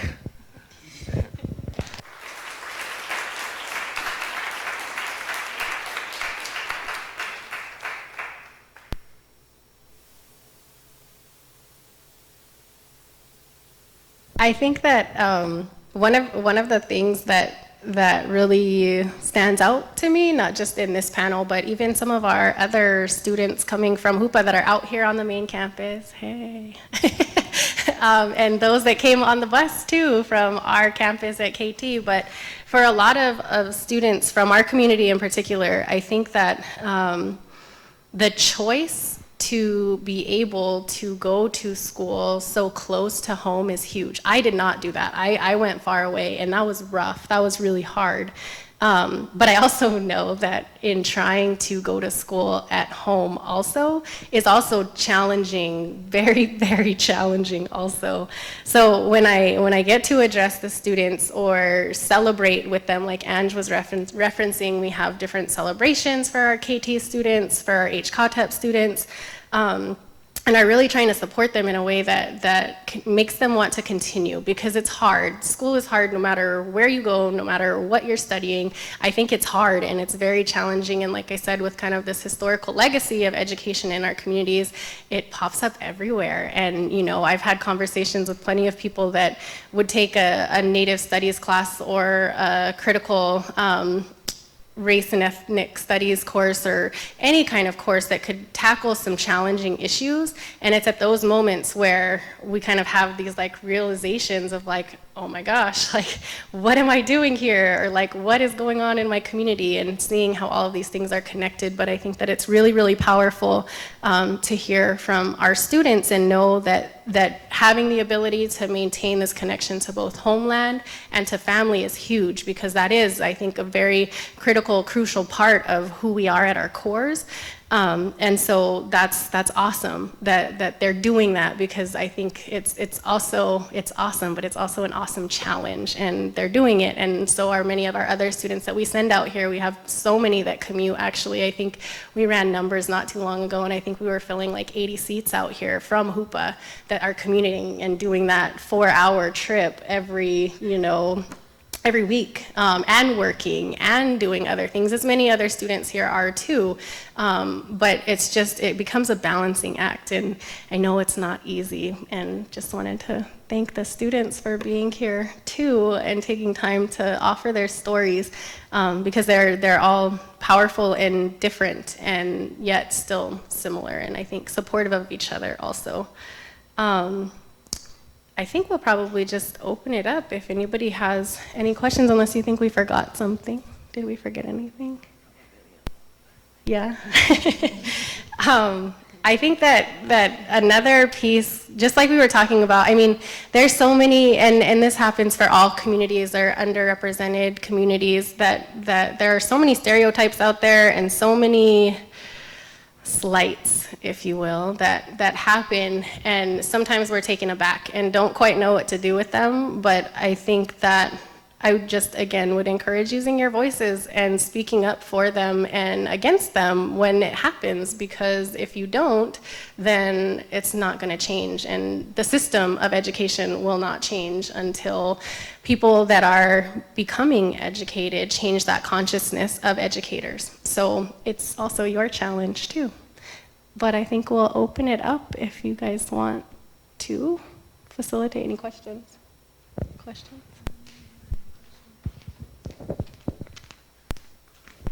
Do any of you guys have any questions for the panelists? All right, we got a first question over there. Where is the KT site? Is that in Klamath on the res? It is not in Klamath. So yes, and absolutely. So just like we're sending students to the main campus, you all are welcome to come and take classes at the KT site, which is located in Hoopa, actually. So it's about an hour's drive, well, probably hour and some change. But if you were to go on 299 and then on 96, we're located kind of in central Hoopa, which is not very big, but it's in Hoopa. Our class sizes are small. Our faculty, we usually because of our location, we're able to kind of vet out our faculty a little bit. And so the ones that are committed and the ones that, you know, really want to work with our students and have an appreciation for our community come there. And so students, you're welcome to join us in KT. We have one of our faculty, Willa, here, our art teacher that teaches here and in Hoopa, but she's been there for a long time and helped a lot of people find their voices in art. So we offer some classes. The schedules are open, and by all means, come visit us.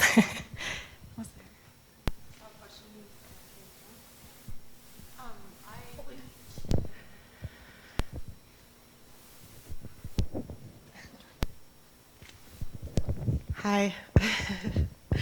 Thanks for coming, everyone. That was super cool.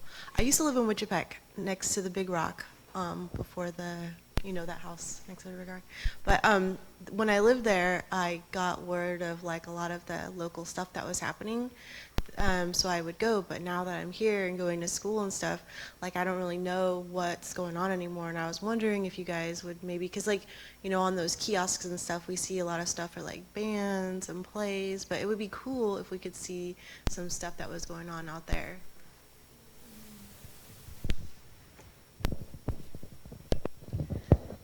Actually, one of our advisors and our staff are working really hard with Jesse is his name out here. He does all the advertisements for CR to put some more KT stuff on the website so that people are actually a lot more aware, because that's an issue that we always are trying to fix, is being noticed out there, because the only ones that really do notice us are the local Willow Creek area. Well, Willow Creek's not as easy as Wichipec and downriver, so we actually are in the middle of working on that, and so we're hoping to have that up really soon, definitely, hopefully by the beginning of next semester.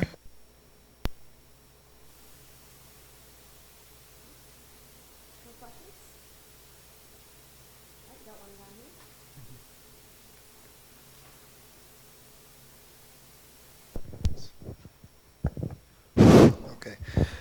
Hi, I just have just one question for all of you. Just wondering how you perceive the overall culture here, the community here in Humboldt and Klamath and so forth and so on, can support and advocate for the local Native communities.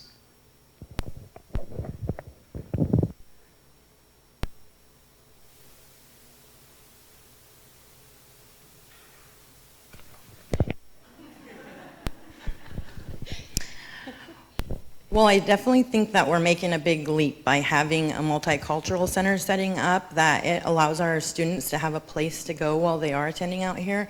And like Erica said earlier, it's important for all of us, and I find myself doing that quite often, is not using my voice enough, not being confident enough to, because I feel like we're sometimes so small of a group that maybe it wouldn't matter, but I think the big step is having our students, all of our local students, being aware of the Multicultural Center, knowing that there's a place to maybe start facilitating meetings to make sure our voices are heard out here by the students that attend on this main campus.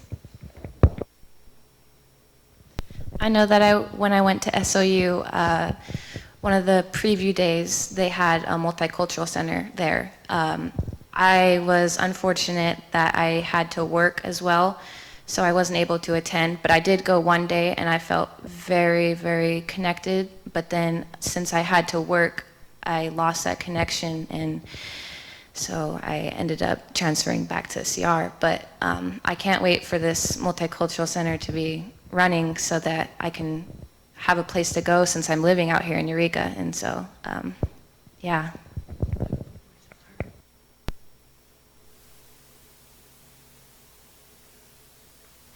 Hello? Okay. I'm happy that we're having a multicultural center open up too, because I'm out here from 8:30 in the morning until 4:30 in the afternoon with like a couple hour breaks in between. So I think it'll be great for me to go over there and maybe meet some new people, other Native students that are in school that I can connect with and hang out, because I'm pretty shy, so it's kind of hard making new friends out here. Only the ones I sit with in class, so I'll be happy to have it open.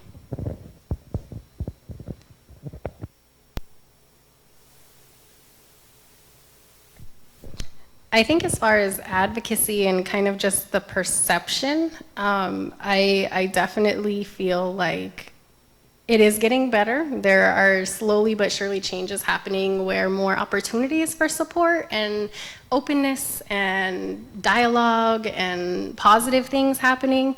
But at the same time, there's still so much work to be done. I know that, and this isn't in recent years, but probably within the last 5 to 10, you know, we would still hear of students trying to come out here specifically to the main campus or to HSU and the struggles of some of the conflicts that happen. So I know every year exactly what Winnie was talking about in terms of our ceremonial dances and different family cultural commitments that come up.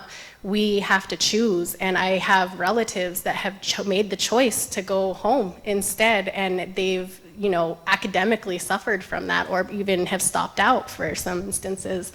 So there's still these like choices that we have to make, and I guess with more education and more awareness of these different things and advocacy between our allies and for ourselves, that there's room for growth always. Other things that we had heard of were things like sports, and this again is not super new, but in recent times, that the majority of people going from our community to come and play sports out here, and we have quite a few now, and I haven't heard any negative experiences recently, but in previous years, there have been times where it would show up. Some of those stereotypes or lingering tensions, I suppose, from previous sporting activities from their high school days, or when we go to football games somewhere, and that's really where sometimes we see the most racist remarks or slights that happen, that those were still showing up here on the campus because those are the same people that are, you know, going to school here too, and things come up. So, you know, there's still a lot to be done. My favorite CR story is the one that I have told the Board of Trustees also, because I think that, you know, it's easy to ignore. It's easy to say that everything's fine, that, you know, the campus is doing really well, there's so much diversity here, look at all the brown faces on campus, look at how open we are, we have a multicultural center, all of those different things. But then at the end of the day, there's still different things that happen in classroom settings, there's still things that happen on faculty levels, on levels of deans, all of these different areas. And so my favorite story is a very personal one that fresh out of grad school, I was home and I was working, and we needed a political science teacher for our KT site. And so the staff at that point approached me and said, hey, can you throw in your resume? Let's get you to teach. And I said, okay, let's do it. So I think there was a way I could have finessed it differently, but I didn't, and I was fresh out of grad school, and so I didn't quite know how to like frame, and that's what we have to do a lot of times, is like frame what we do and frame who we are and say, just so we can get our foot in the door. So I didn't really have that tact at that point, and was just like, and throw this resume together. So I did, and the program that I finished in, my diploma says something completely different than the program that I actually completed. So the program that I completed was titled Indigenous Governance, and I put that on my resume, and then I was deemed not qualified with my master's degree to teach political science at the KT site. And so I still use that story all the time, and actually just told the Board of Trustees this within the last year, because there were questions about, you know, we're doing these things, we're making these moves, and things are changing. And I do acknowledge that there is change and there definitely is growth, but then there's still these flaws in our system that exist, in our educational academic system, where there's these stark, you know, walls built between community and academia. And so that's kind of where I come from as an educator, is just how do we break those walls down and allow for dialogue and those things to happen, because why not teach Indigenous governance in poli-sci on an Indian reservation to majority Native students? makes sense, but then there's still these issues and kind of hurdles that we have to jump. So I haven't taught at CR yet, but I will someday. And instead I decided to teach at HSU for a semester, so I kind of stuck it to stuck it to the board with that one. But you know, there's things like that that happen often. So I just encourage you all to keep fighting the good fight, because I think that we still have a long ways to go. It's clear, and especially with the political climate going on now and all the different things. And mind you, in our site too, and in our community, there's plenty for us to do there too, that it's not just here, and it's not just on the coast or outside of our 12-mile square reservation. There's plenty that we kind of have to address and handle in our own communities too, with our own biases and issues and insensitivities too. So there's a lot of work to be done. So good luck. Satya. Do you have any other questions for the panelists? I'm gonna say something. We're going to have a few words from our MC, and then we're going to Asal? Go ahead. Okay. When it comes to the community down there wanting to come to school at CR, how's the transportation financial, like, do you guys, because I know here with bus transportation, we have to pay like $30. I don't know how, what's the price, or what do you have to pay, or is it free transportation, or that you have to deal with to commute back and forth, or what they do with that?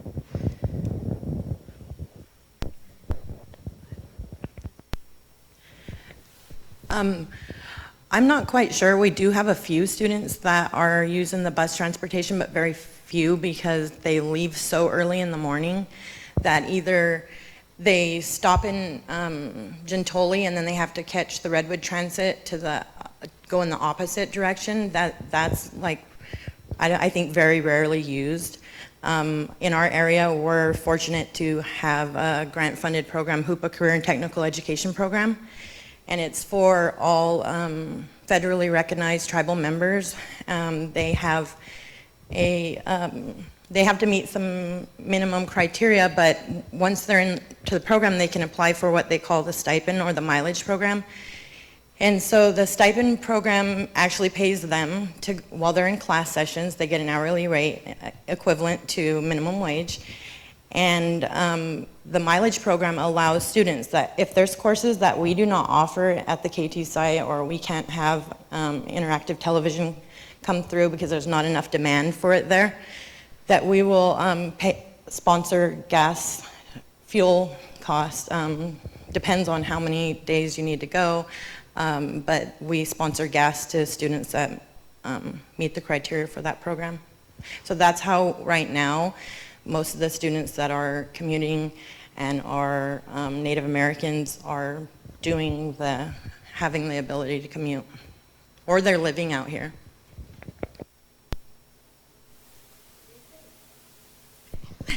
Recently, we've also been talking about trying to work with the transit system in our area, which is very limited, but there's a few stops in Hoopa, but we've been talking about the possibility of getting one right in front of our campus to help our students, because we do have right now, especially, quite a few commuting here and to Humboldt State, and so we've been trying to kind of figure out ways to support them more, because it's super expensive to go back and forth, and time, consuming, and people also, it takes a toll on people to make that commute often. So right now it's not great as far as transportation options go, but we're definitely working on it, and maybe that's something in the future we can really make way on. There was another question.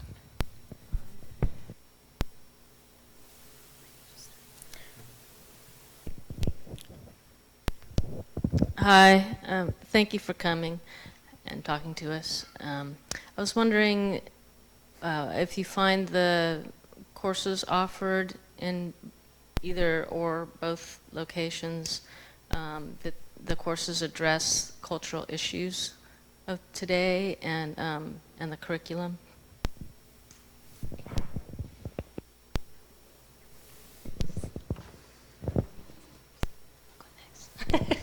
I'll let them speak because they've taken courses more recently and can speak directly to the curriculum. We do, I think, for the most part. We've also, especially at KT, have been trying more to utilize kind of our local base of instructors and have established partnerships. We've had other grant funding too on the tribal side that allowed for us to pay for certain courses that the community needed. So for example, we offered at one point the forestry and natural resource certificates and all of the associated classes. We have a high demand for early childhood educators, and so we're always trying to push ECE. And usually our instructors, and sometimes it's not even initiated by our instructors, but our students, like I said, that if students are given the opportunity to kind of voice who they are, where they come from, the work that they do, because a lot of our students at the KT site are working students and are professionals already that are, also going to school. And so bringing those experiences and as professors, educators, providing that opportunity for those voices to come into the conversation and infused in the curriculum, I think is happening, but it could definitely happen more. But that's where I've seen some of the most successful pieces are in some of our forestry, natural resources courses, or our biology even, like they're going on walks outside. We have, different trails and different areas around us that they're taking advantage of in the environment that we're in. I know that our most recent Native Studies instructor that's come out, we were able to link her up with some of our council members, some of our community members that are on the ground talking about the environmental justice issues that she was talking about in her courses. So even out here, I definitely encourage that often, of just trying to find ways to break those walls down I was talking about, is just bringing in as many community members, as many diverse perspectives as you can to add, it definitely adds more value to the curriculum. We're not just talking about textbooks, and we're not just talking about numbers and theories.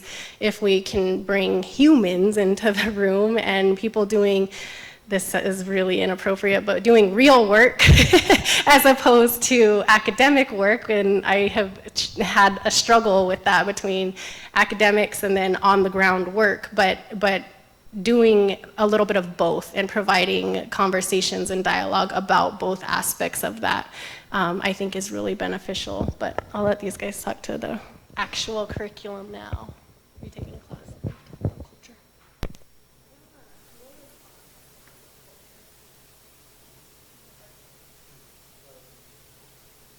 So this semester, I took 2 courses thinking that they would talk more about natives. I took Religions of the World and Lifespan Development, a Cultural Approach. And in both of those courses, they never really talked about Native Americans. I think we talked one day about Native Americans in my Religions of the World class, but that was about it. And then in my Lifespan Development class, me and my classmates have actually been finding our own studies and stuff to bring into the class and introduce to the teacher to bring natives into it more, because they aren't very included in like any of the statistics or anything in the textbook or anything like that. And she was kind of disappointed too. She thought that there would be more about Native Americans in that book than there is. So she said next time she teaches the class, she's gonna get supplemental material, another textbook, to bring natives more into the picture and more into the light than they are.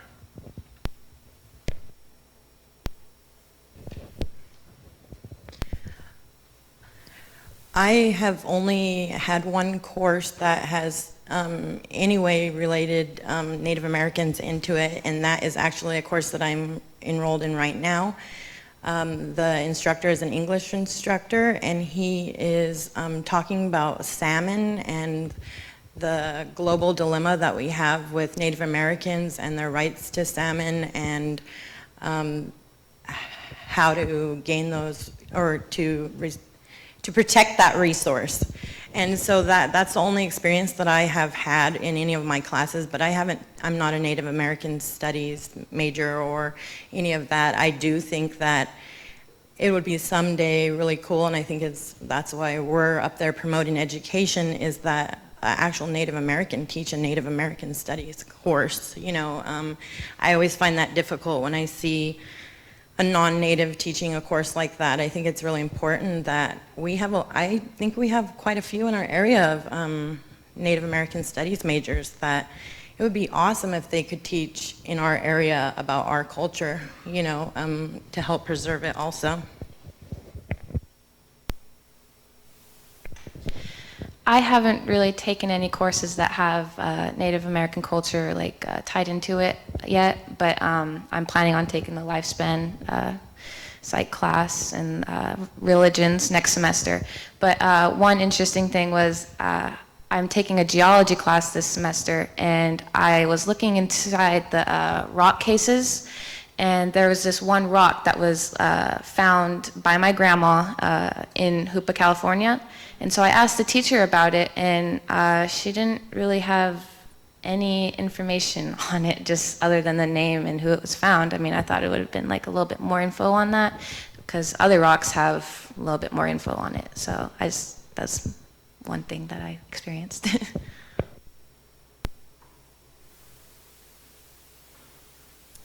I would like to add some things. The founder and I started a new Native club, Rise, right here at College Redwoods. Our vision of what we want is anybody that feels inside their hearts, you know, that they want to learn more, and people come together for the community, reach out to the community, to the schools, to the youth, go to the schools and talk to them. Go out to Hoopa and share our college experiences to encourage more to want to go to college and express themselves really in their hearts and learn about their ancestors, learn about themselves, build that confidence.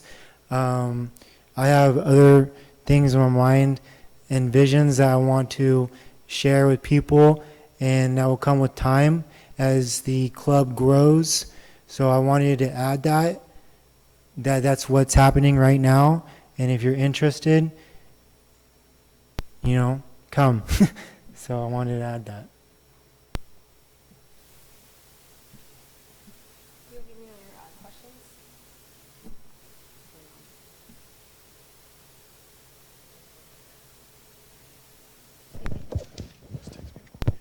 Thank you. I just have a real quick question. At the school site I'm working at in Del Norte, they've been given this option to have an Indigenous Week where they give out information about the tribal communities that are there. The teachers that are doing it are having a little bit of tough time. You kind of hinted at it, where they don't want to be the non-native person talking to kids about native students' issues. So they're wondering about how to go about asking community members to give them more information. They're doing the traditional process of going to the tribal leaders and seeing if they will help, but how would they go about just someone in the community to ask them, hey, can you tell us about your experiences? Similar a lot to the salmon issue. They bring that up a lot in the schools, but there's not a lot of videos or information that really explains the native side of it. There's a video that's around lately that says the community in Eureka and how it affected the businesses in terms of the salmon issue and how it tied to the native issue, but really didn't go into the core of how did it affect the native people. So they're hoping to get more information about people who lived there and how that issue of the salmon rights affected them, and how do they go about doing that without being the non-native person asking, hey, how was your experiences?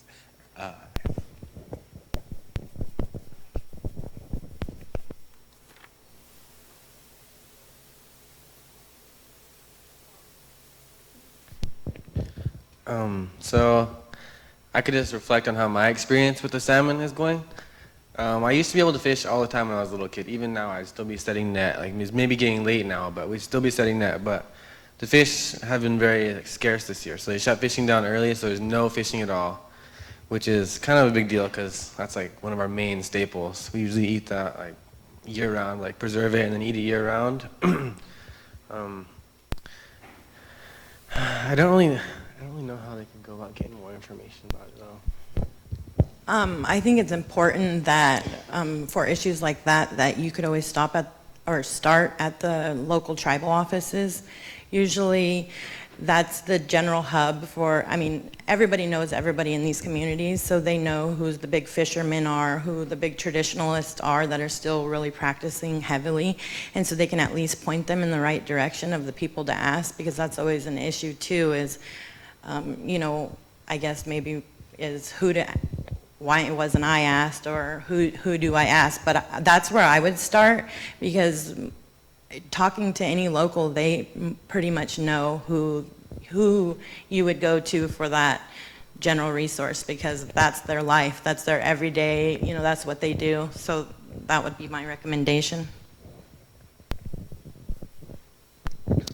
Just like I encourage higher education educators, even K-12 educators very much have that same ability to kind of utilize the resources of their students. And so Del Norte has a high Native population too. And so the teachers may or may not, but I'm pretty sure there's got to be a couple in there that are, you know, probably from Klamath, or probably have family members that are on the river and the ocean, you know, that are fishermen. So I think utilizing, that would be my suggestion also, and in addition to Angela's, because I think that is the best, is to usually just start somewhere. It's kind of just asking questions, and in an appropriate way. But I think the fact that you're already conscious of that it needs to be an appropriate way is like a positive first step, because there's a lot of people that don't think about that piece. So I would reach out to the tribal office, or even, you know, everybody pretty much has websites now. Most tribal governments, if not all, have a website with a directory, and, you know, definitely the Yurok tribe, the Hoopa tribe, we all have fisheries departments, and we all have people that are professionals that's their job, is to study, you know, the fish kill that had happened and the repercussions of that, and why our runs are low.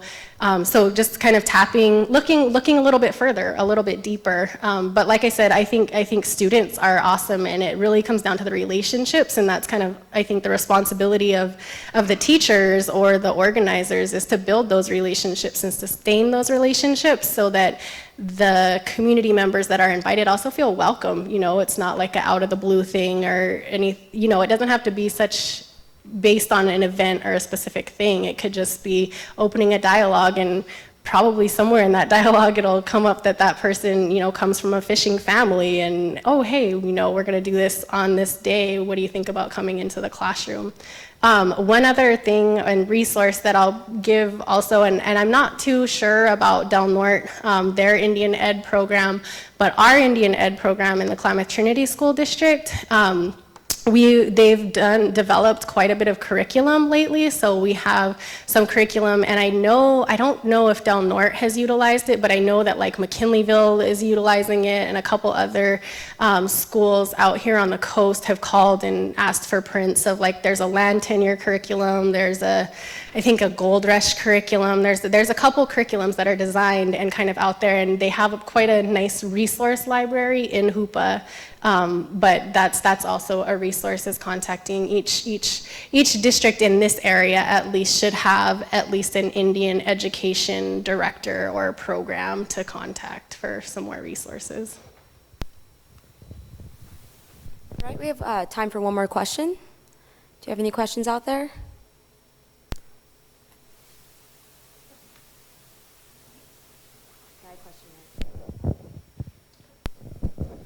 So what defines federal tribal recognition for each individual?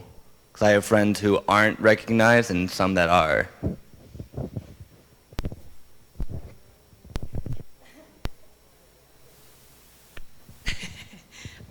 So I don't even, so so at the point of contact, which is different for every tribal community in the country, and every tribal community in the country will have a different contact story, right? So my mom's people had first contact in the 1600s, and my dad's people had contact in the 1800s. And so there is a big time gap between that, and there are stark differences between them. One of those issues was that on my mom's tribe, which is located on Long Island in New York, you leave the reservation and you're in the town of Southampton, and it's amazing and a miracle. And I would always ask my gram, how the heck did we keep our land? Like, there's no way that in this prime real estate area with all of these mansions that we could have done that. And she would always say it was the power of prayer. And I totally believe that. But with that contact, because they were one of the first contact peoples on that side of the country, we had actually signed treaties with the king before the United States existed. And so later, after the United States existed and they were signing treaties with tribes as the United States, we kind of fell through the cracks. Therefore, we were only state recognized because we had signed treaties with the king and the colony of that area. And so we were actually state recognized until like 2011. And so I've lived the difference between state recognized and federally recognized. So if you're federally recognized, then there were agreements made at some point in time between the federal government and a tribal nation.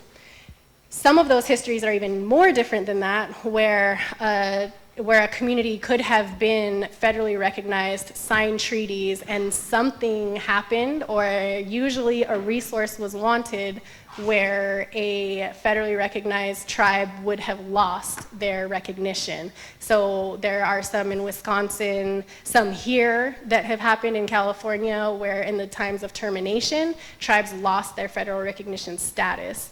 So it comes to a political status is what it is. And so that's the difference between federally recognized tribe enrolled in a federally recognized tribe versus not being enrolled in a federally recognized tribe. And then again, with the enrollment processes, those will vary from tribe to tribe as well. So it kind of depends on who you belong to and what that tribe has deemed as their citizen policies.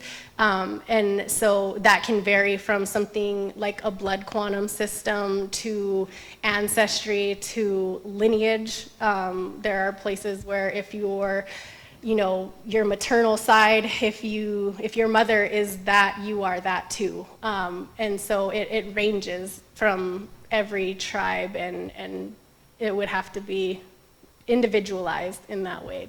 That's how to identify it, I guess. But it's highly political, and definitely you can see how it's evolved, and kind of different oppressive pieces of that have continued to linger, unfortunately. All right, so unfortunately that's all the time we have for this panel. I want to thank you guys so much for being here. It takes so much, yeah.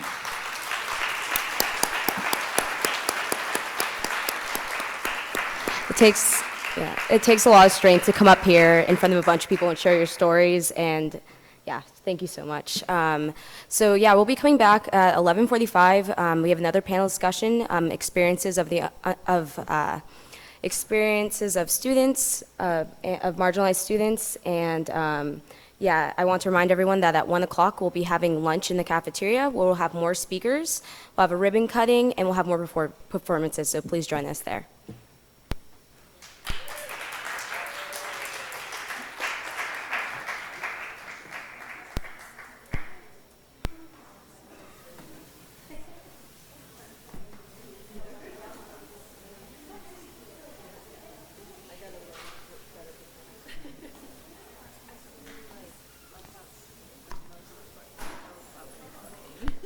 It was Angel, Angel's Rock.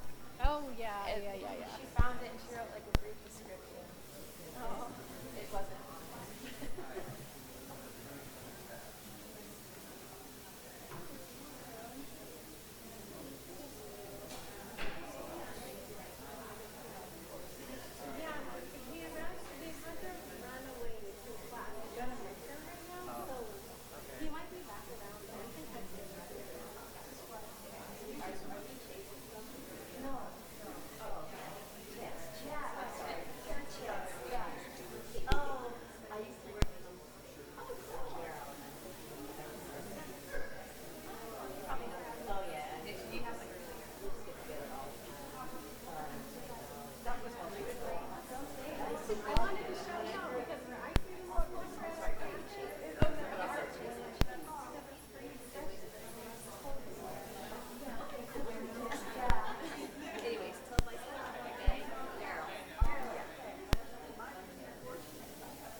myself.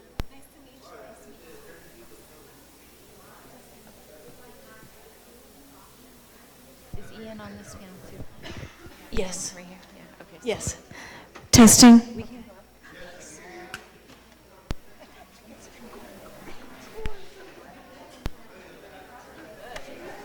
Renee, can we leave our stuff down here? Sure.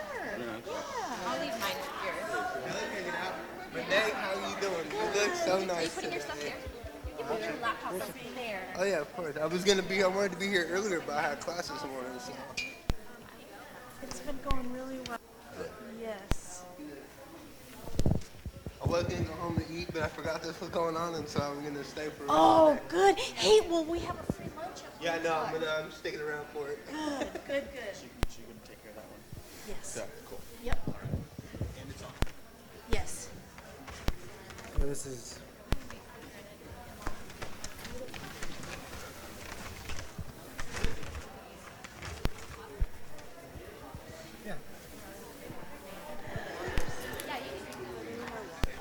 Yes.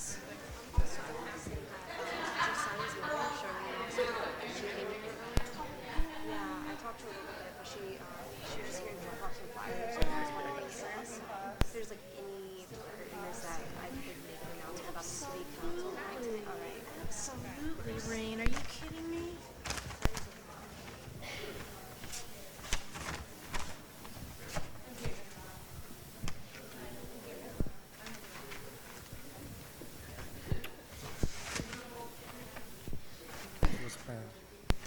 Hello, everyone. We're going to get started with the next panel discussion, experiences of unrepresented students.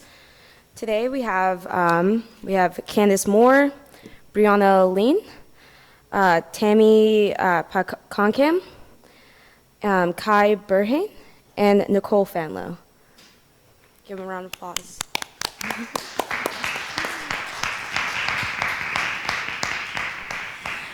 Yeah, if you guys could go around and just tell us a little about yourself. Oh,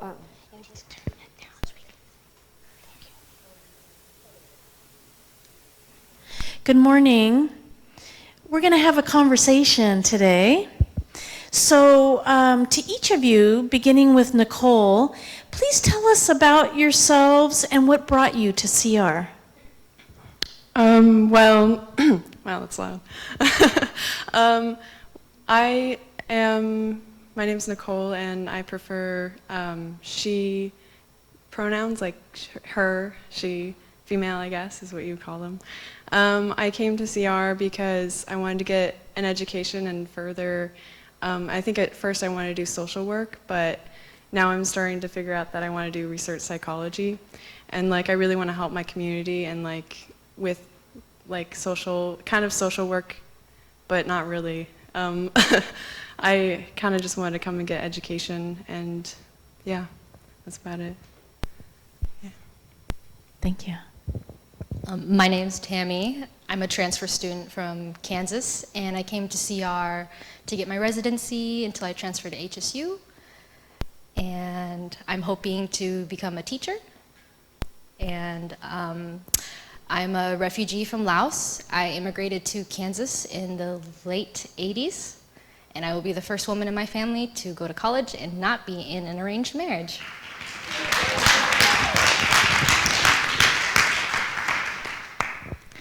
My name's Brianna. I go by Bree. I came to CR actually for a business degree. That's what I thought. My husband and I wanted to start a business together, and I'm more administrative, so I was going to take on that side of it. But while I was planning the process, I ended up being like, I got to save this in case I change my mind and want to do more science, more science, more science. So I switched to a nursing degree. So I'm currently on the wait list, and that's what brought me here. Also, I know that statistically children who have parents that are college educated are statistically more likely to also be college educated, and so I'm going to be the first in my direct line to have a college degree, and I want to give my kids, my girls, that same boost.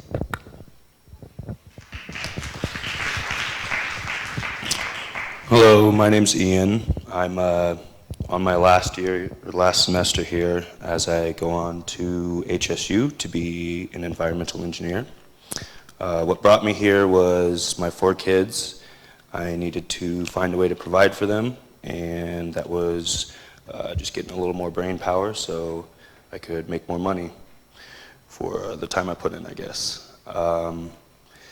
Right now I've made a liberal arts degree out here already once, and I'm going to get one more, and this is all in my pathway to becoming an engineer. So,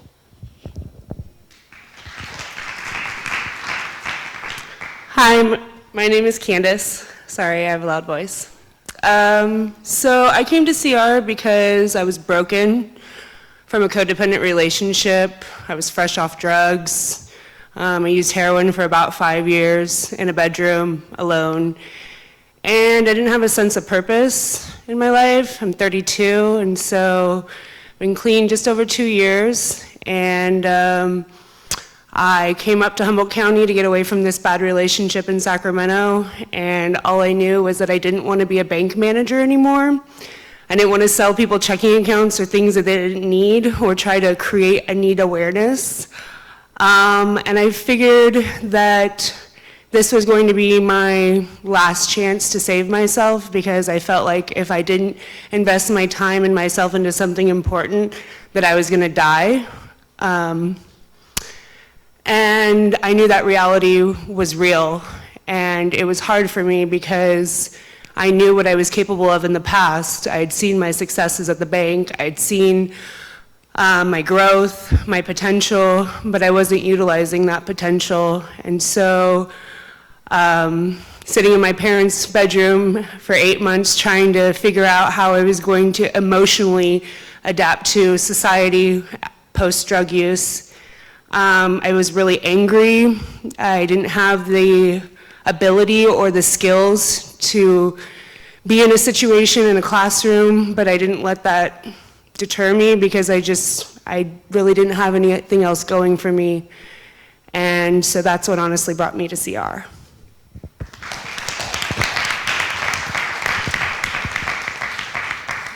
You all have amazing stories, and on behalf of all of us, I wish to applaud you for your courage, for sharing them honestly today.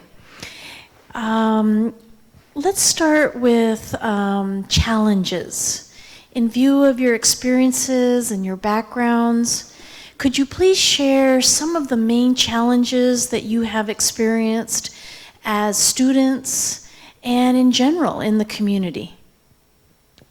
I guess for me, it would probably be keeping in school because of, poverty.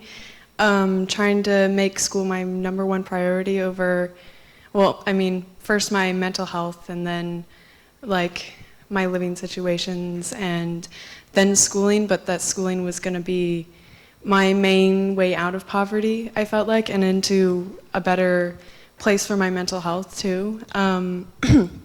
That I like the emphasis on relationships, and that's why I wanted to go into psychology and help people in the community. And I moved around a lot when I was growing up, but basically it's like education has always been the one thing that I never really got a chance to have, but I'm teaching myself in some ways to catch up with what I didn't get growing up.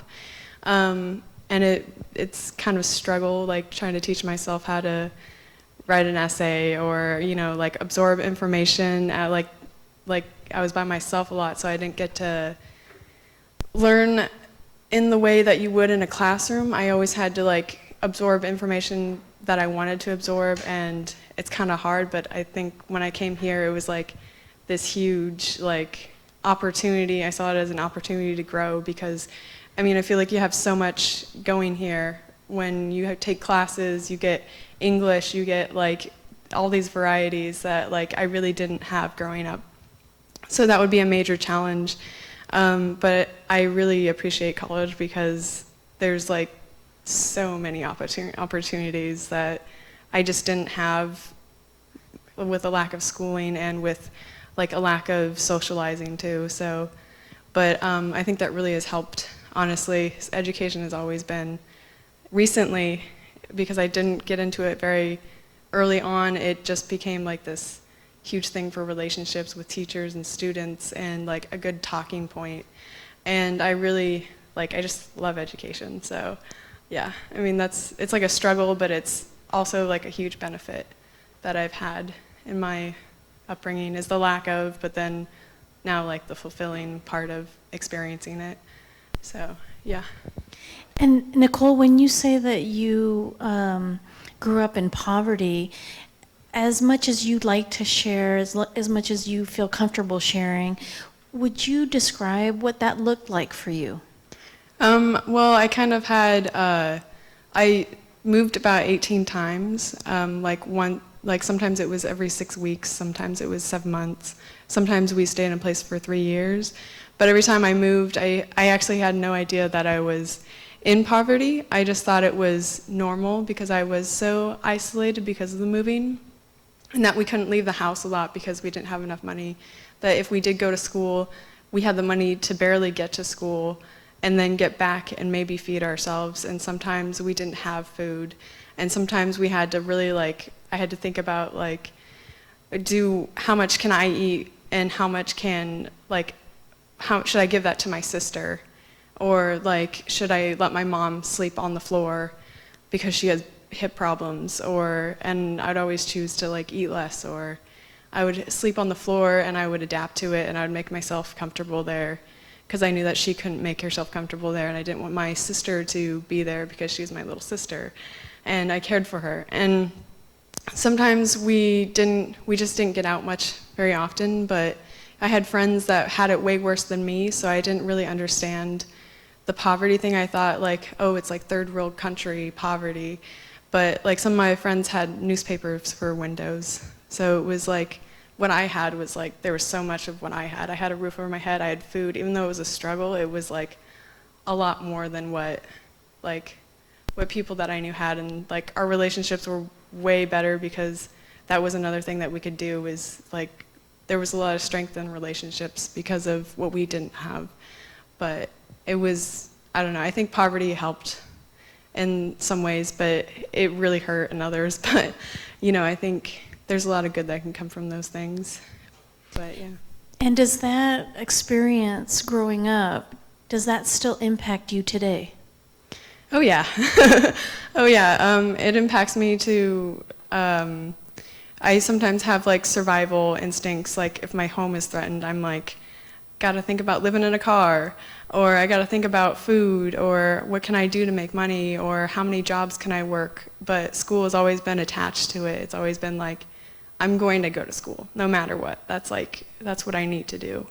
And so yeah, I guess it impacts me in those ways, and my basic functioning. I mean, I didn't get a whole lot of learning how to take care of myself either, because my mom grew up in an intensely abusive home.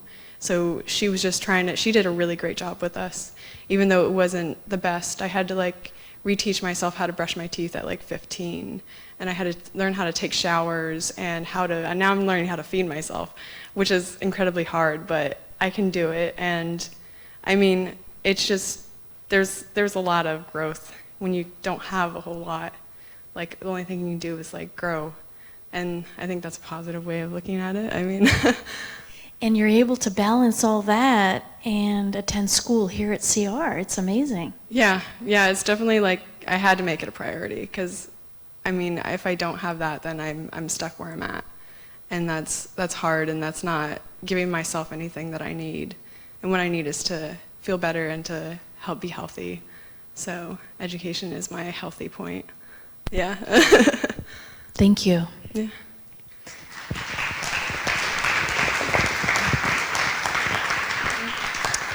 So Tammy, same question. What have been some main challenges for you as a student and as a woman living in the community?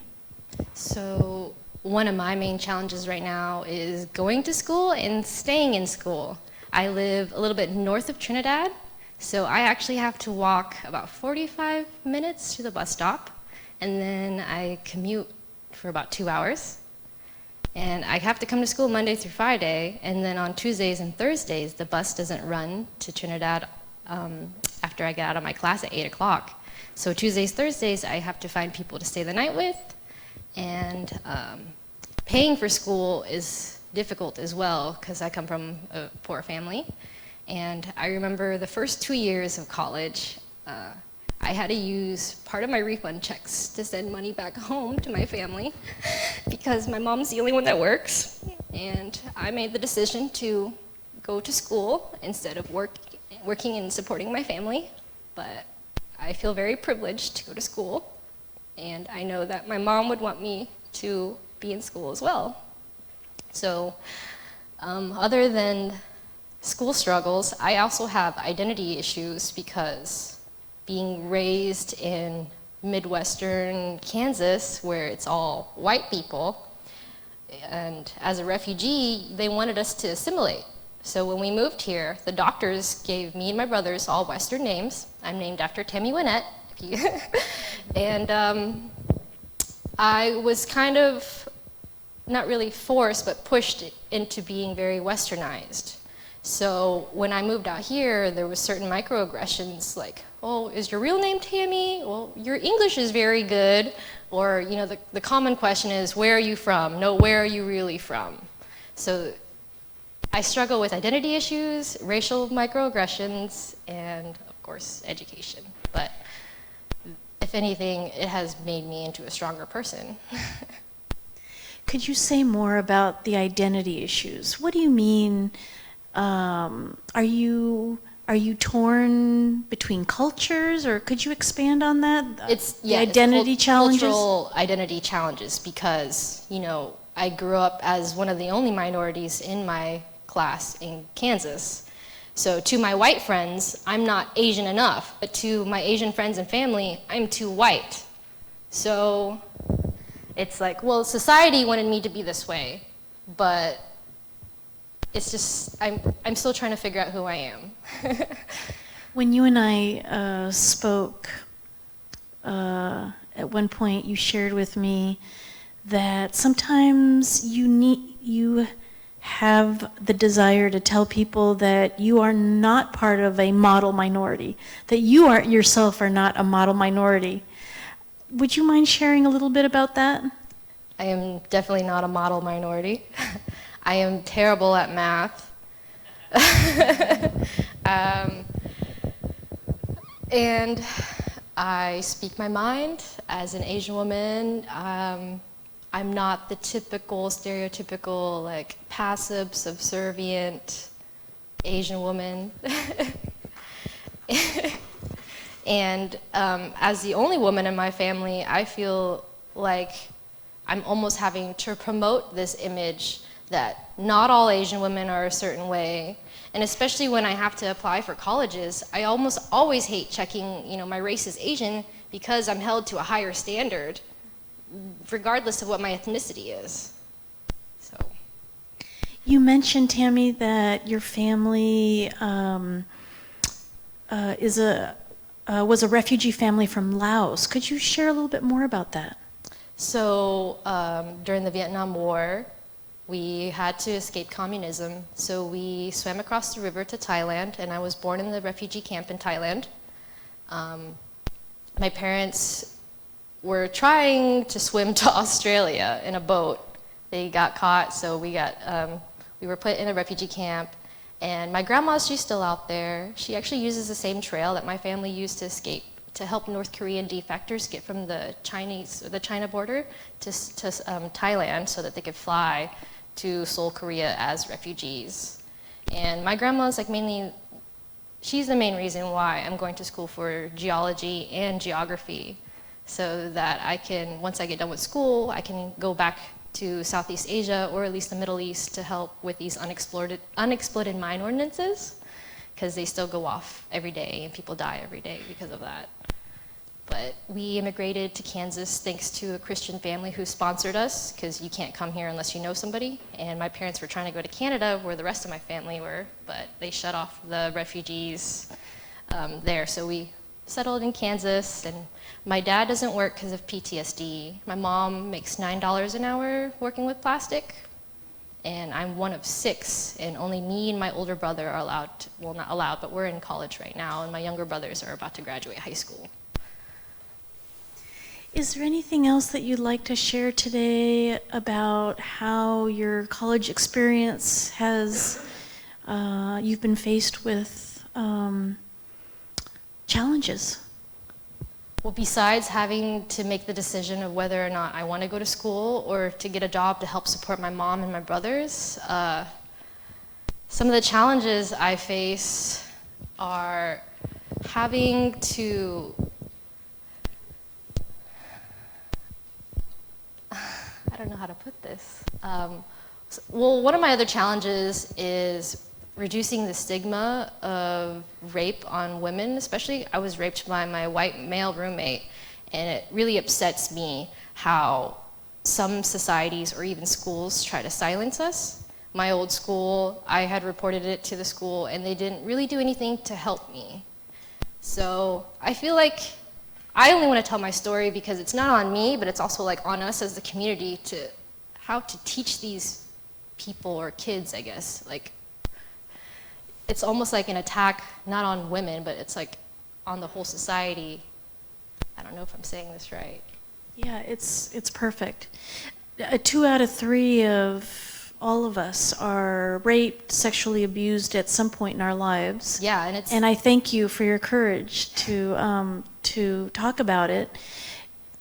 Would you mind sharing how that incident, how that event impacted you as a student? I almost dropped out of college and didn't want to go back, especially after the school in Arizona that I had gone to didn't really do anything for me.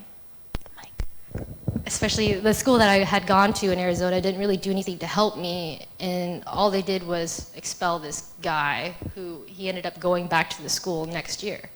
And so I ended up dropping out. I acquired failing grades, and I dropped out, and I was out of school for about 2 years until I decided to file a Title IX case against them, and that's been resolved, and I won my case, and my grades got dropped.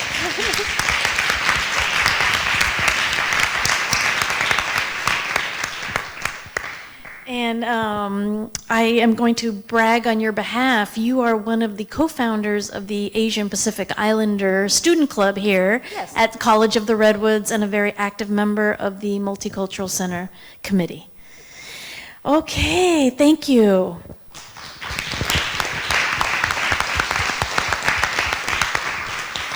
Brianna, same question. Challenges for you as a student and as a community member in general?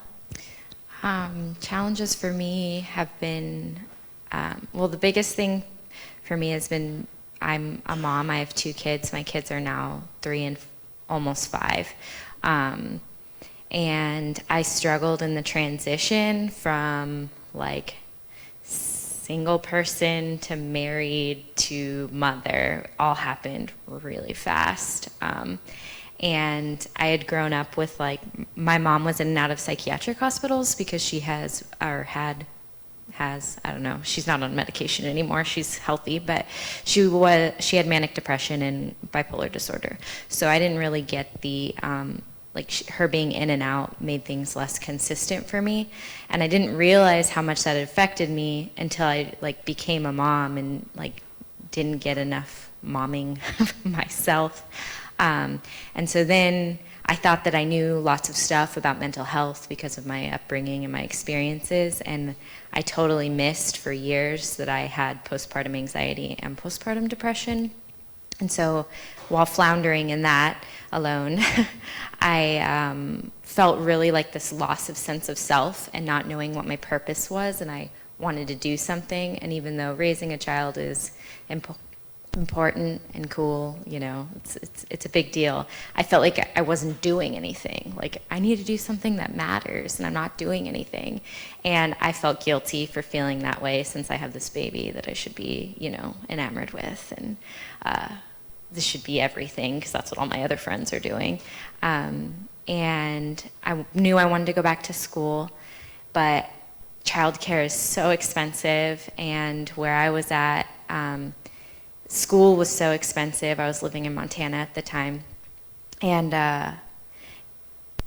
I was like, okay, well, I'll go back to school when my kids are like in kindergarten. I'll wait 5 years, and then I'll be able to go back to school because I'll be able to afford not paying for childcare.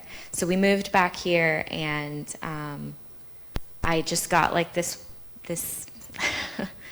idea of, I'll just look, I'll just see. Maybe I'll qualify for financial aid. Maybe I'll something, you know. And so I just applied and was like, maybe I'll be able to get help with childcare. And then I found out about the Child Development Center here on campus, and the biggest thing was I didn't know what classes I could register for, because I didn't know if I was going to be able to get help paying for childcare through Changing Tides or CR. So I didn't know if I needed to try to do night classes so my husband or my mom could watch them, or if I'd be able to take something from the bigger selection of day classes if they got in, and if I got childcare, and everything was hanging on this huge if. And I know there's so many other people that are dealing with the same thing, and if I didn't get those things, then I'm looking at like $1,200 a month for full-time care, which is something we could never afford. So things started to come through, but then I had a 10-month-old and a 3-year-old when I started, and so, you know, I've got like sick kid and teething kid and kid who's adjusting from dad starting a full-time job and mom starting school all within a few months of each other, and just trying really hard to pursue who I am as just Bree and not mom and Kenny's wife, you know, and then battling guilt of like, am I doing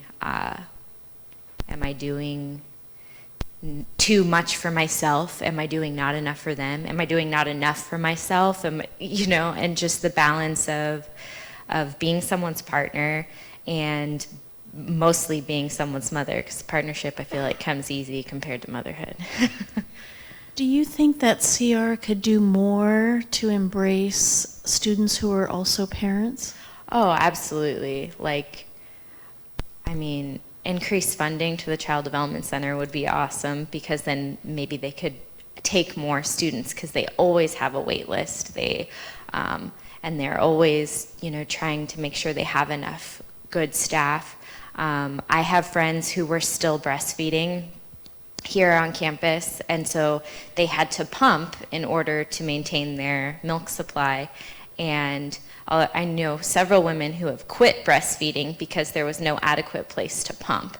The only place was, the designated place was a bathroom that was like a setback bathroom that wasn't really cleaned very often, because a friend of mine like made a mess to see if it would get cleaned, and it took 2 weeks for them to clean it. So, and that was like the pumping room where you expose your baby's food to that bathroom.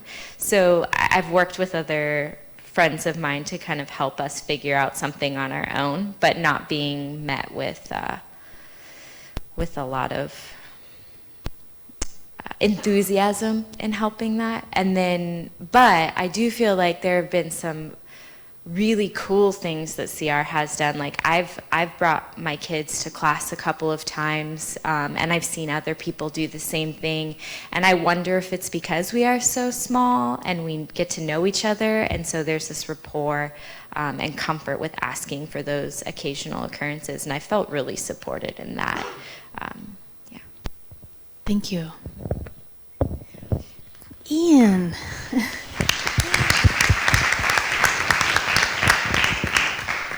Same question. What are some main challenges that you'd like to share? Okay, when I moved from Idaho, when I got started out here, I didn't know anybody at all, so I was kind of a loner. I didn't have a lot of self-confidence in schooling. I didn't think I was going to make it. I figured I'd try it out, get a little bit of money, drop out, and then I'd have the money still. I enjoyed it though. It was good. I started liking the people I was talking to out here. I started surprising myself because I was getting good grades. The homework came easy to me, and other things started making more sense, like the home life. I could take care of the kids better. Long hours, though. It seemed like I was pulling 13, 15-hour days sometimes. Slowly, I've made lots of connections out here. When I moved out here, it was with a life partner, and after we separated, things got difficult for the home life. I became homeless. I did an entire semester homeless. Finished that and kept going. That also helped me to make more connections out here because I was constantly trying to find somebody to help me with whatever I needed. Lots of people held my hand as I went through things like scholarships, tax information, just reapplying and doing my student aid stuff all on my own. So yeah, mostly my struggle has just been identifying with myself, I guess, a little bit, and my abilities. So You did an entire semester homeless, living in a car. and you still went to school. It's Absolutely. amazing. Would you mind sharing with us a little bit about what that looked like, being a homeless student? I had a backpack. I bussed everywhere. Took me about 2 hours to get anywhere, so I'd have to plan ahead. It was also during the rainy season, so most of the time I had an umbrella with me. I felt like a ninja because I had the backpack and then the umbrella behind it. Shoot, it was difficult, it was stressful. I did homework in the back seat of a blue Toyota, it was a really tiny car. I'm a 6'4" individual, so it was pretty tough. What was really good about it, though, is that I got to communicate with the professors, explain to them a little bit my situation, what they felt like they couldn't help me with. I would be able to talk to their bosses, pretty much the person who runs that department, and they would work together to decide whether or not they could still help me with stuff. So I got to know my professors, and then I got to know some of the deans for certain departments. Throughout this struggle, too, I came out of it and became a tutor out here. So I think through some of my connections, that helped me to become employed. So Thank you. absolutely.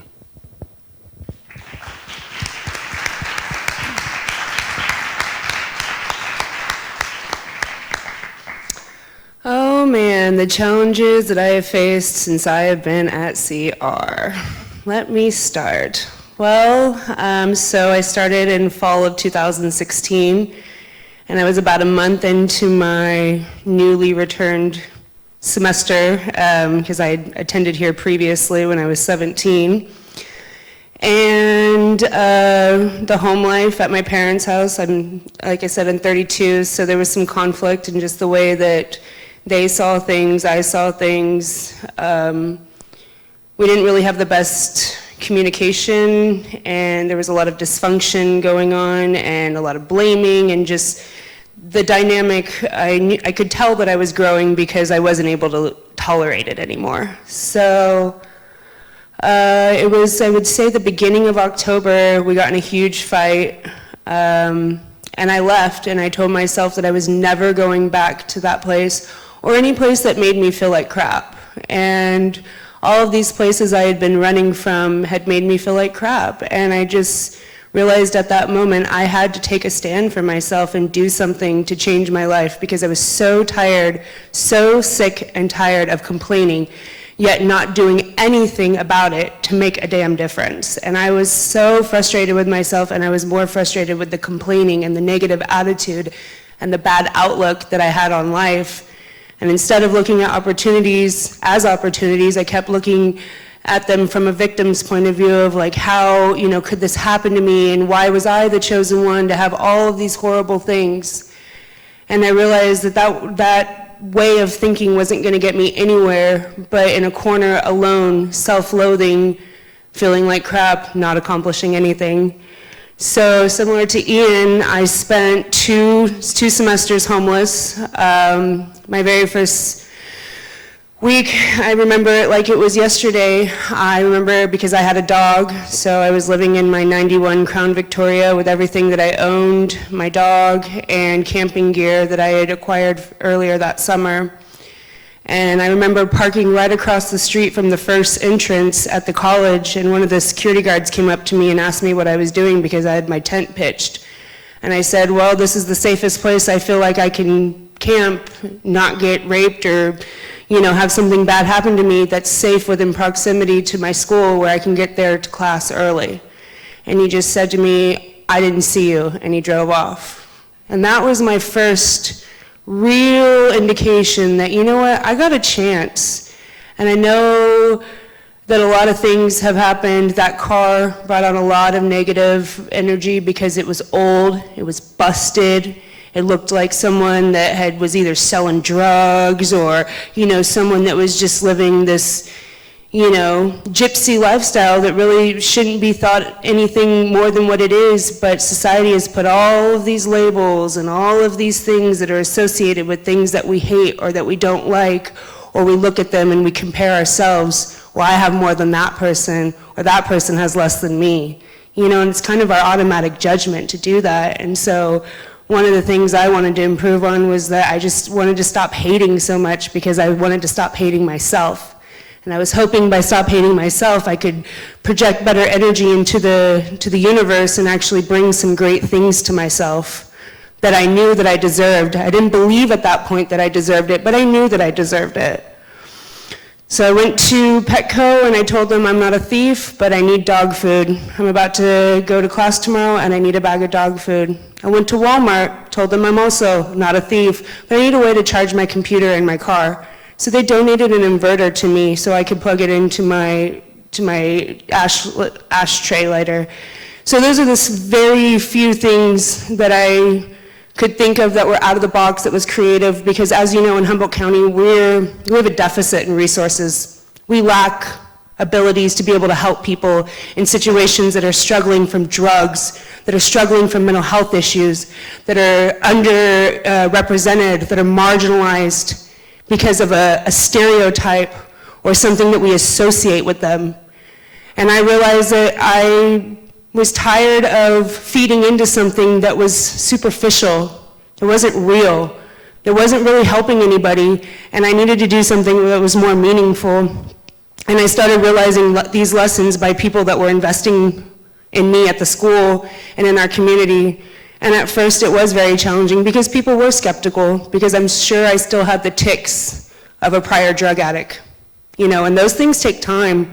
To be able to transition and acclimate into a society or into a classroom, and when someone says something you don't like, and not automatically throw a tantrum because that's how you dealt with everything in your life before, and it didn't really yield the results that you wanted, but that's the only way you knew how to react or respond to something.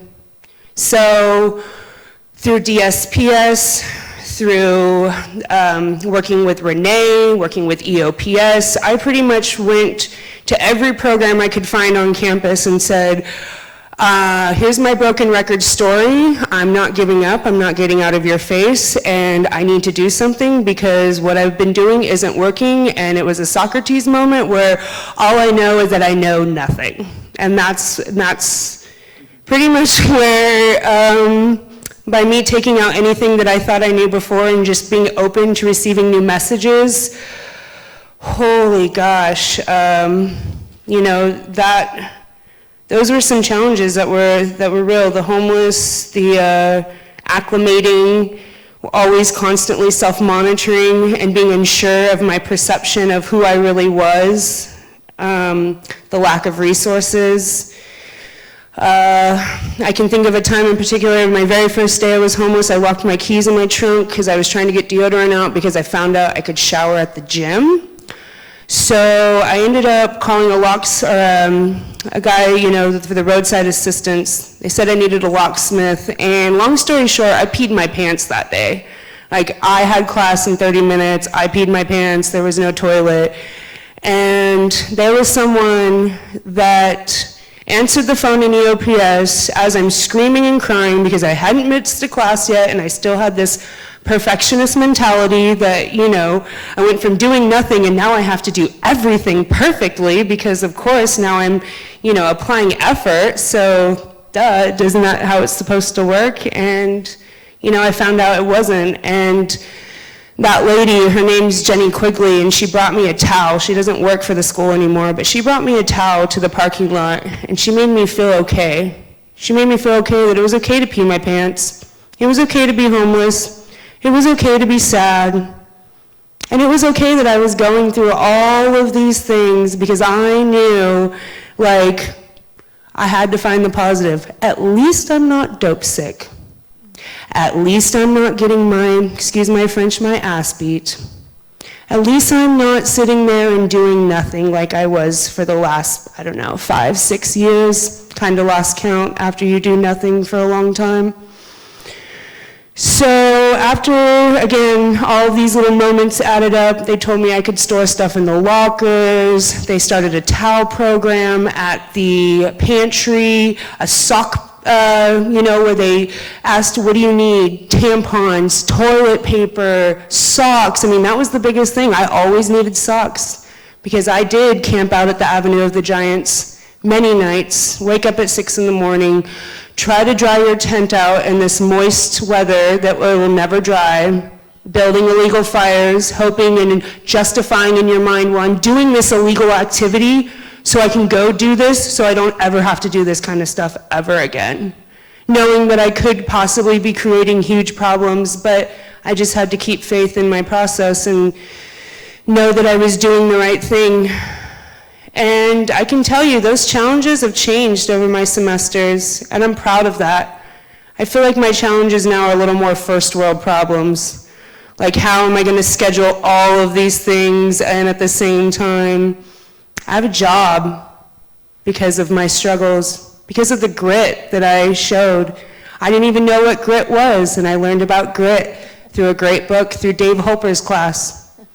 I could probably name off 10 names right now of people that could literally, I just look at them and they could probably make me cry because of the impact that they made that was so profound on my life, my experience, and my ability to be able to transform as a human. And I'm forever grateful. Like, I owe this because I need people to know that there's hope. There is hope. Thank you, Candace.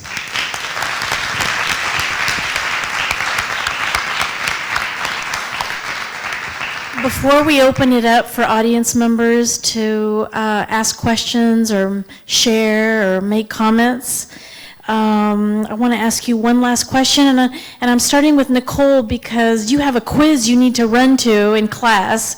So you wanted everyone to know that you're not being rude, you just have to leave to take your test. What do you want people to know about you now? I guess, I don't know.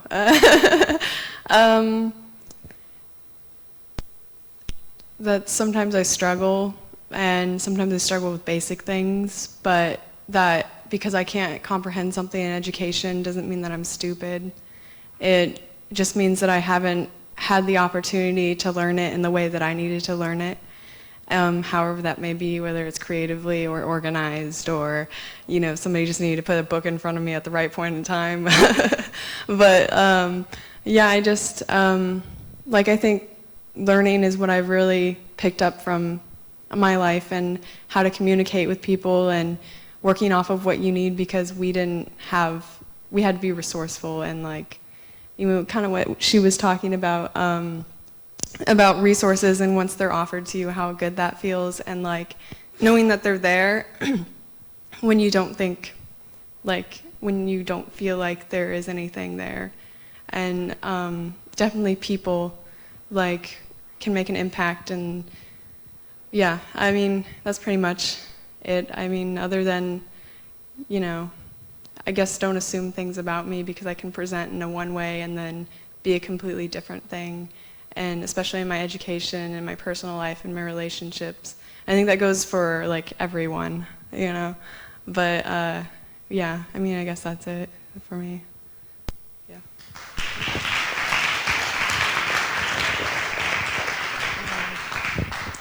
With my story, I am really pushing or if anything, I'm an advocate for women telling their story if they got raped or not, because I feel like after what happened with me, I felt like my community failed me. And I know that there's other people out there who experience what I experienced, and I just want them to know that you're not alone, and we're on this together, and we have to be, you know, cohesive and work together. And it makes me so sad that, you know, like 1 out of 4 women get raped in college, and like why is this normalized? And women shouldn't have to be scared to go to school. So that's what I want everyone to know about me.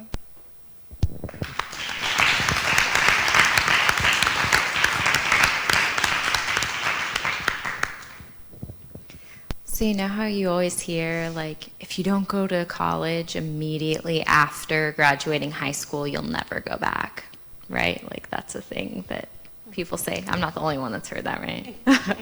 So I went back to school. I was almost 26, and I'm a better student now than I ever was in high school or the semester that I went right after college, or high school, right after high school. And I'm so proud of that, so proud of that. With 2 kids and, like, you know, a relationship that I'm maintaining and a house to maintain, and I work as a tutor too. Ian and I work together. And all the schoolwork, like, I'm an amazing student, and I'm so proud of that.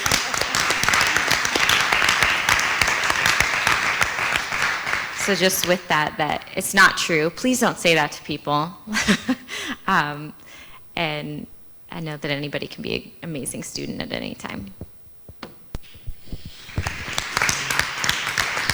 I don't remember what the question even was. Sorry. What do you want people to know about you now?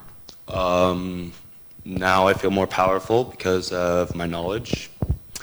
I practice trying to exert soft power instead of using more of a physical, like, stick or, you know, carrot approach. You know, like lead by example sort of thing. And you know, there's lots of power in yourself and around you, so don't be afraid to reach out there and seek it. I've hit a lot of struggles, and I'm going to keep banging my head on the wall if I have to until I can get over it. So, you know, just keep on going. That's all.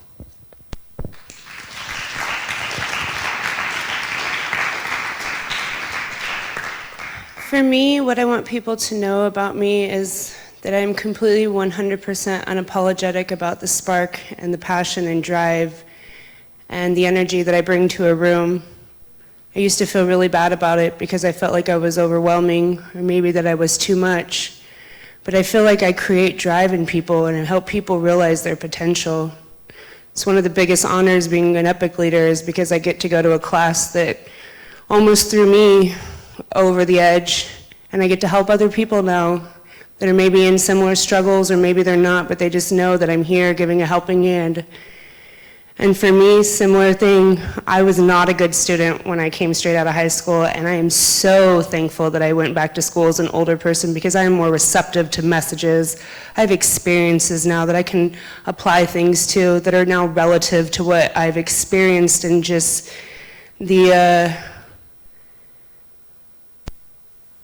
awe that I have for my abilities. Like, I blow my own mind sometimes. Like, the fact that I'm doing 2 jobs. I did find a home over the summer. I saved my money, straight A student, scholarship recipient, doing the panel while I'm in class, juggling all these amazing things. Thank you. And the biggest thing I want you guys to know about me is that I've learned how, and I'm learning how to give back. And if there's anyone that needs help, or feels like, you know, something I said resonated with them, or they have a family member, or they know of some ways that we can collaborate to get more resources available, it's only because of people like you that are here for, you know, symposiums like this, to be able to have, you know, opportunities for people like me to make changes and actually be able to come up here and speak today and say that I did something, and, well, that I pretty much did it right. So, thank you.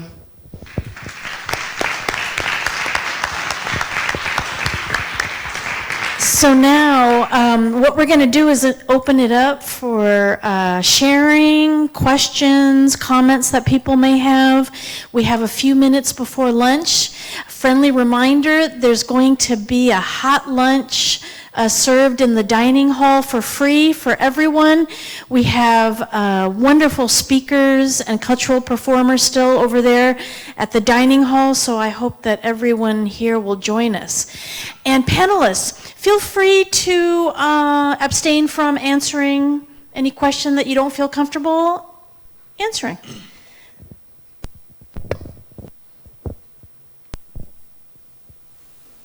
Any questions? Is it Nicole? Yeah. I just wanted to say that you talking was everything you said about your past really resonates with me so much. Especially the thing you said about. Sorry, I'm getting a little bit emotional. It's okay.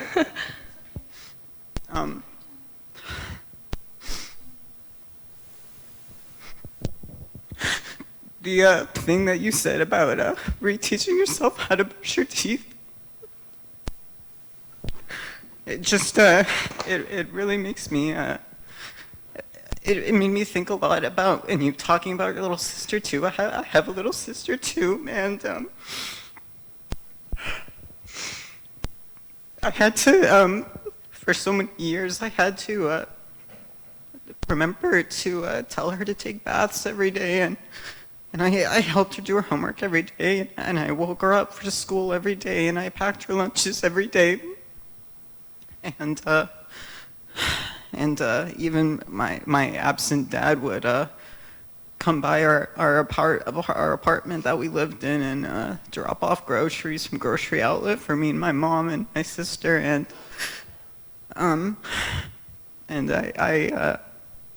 I would like to connect with you sometime about those kinds of experiences together. Thank you. Totally. Thank you for sharing your story. Yeah.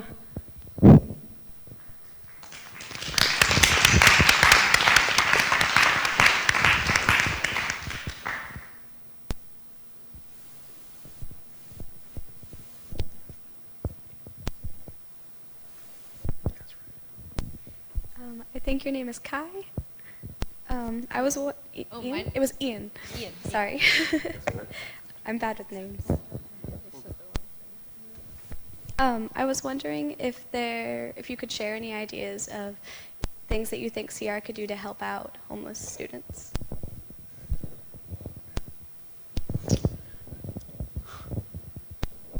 They opened the food pantry, and I know that was a great help to start with.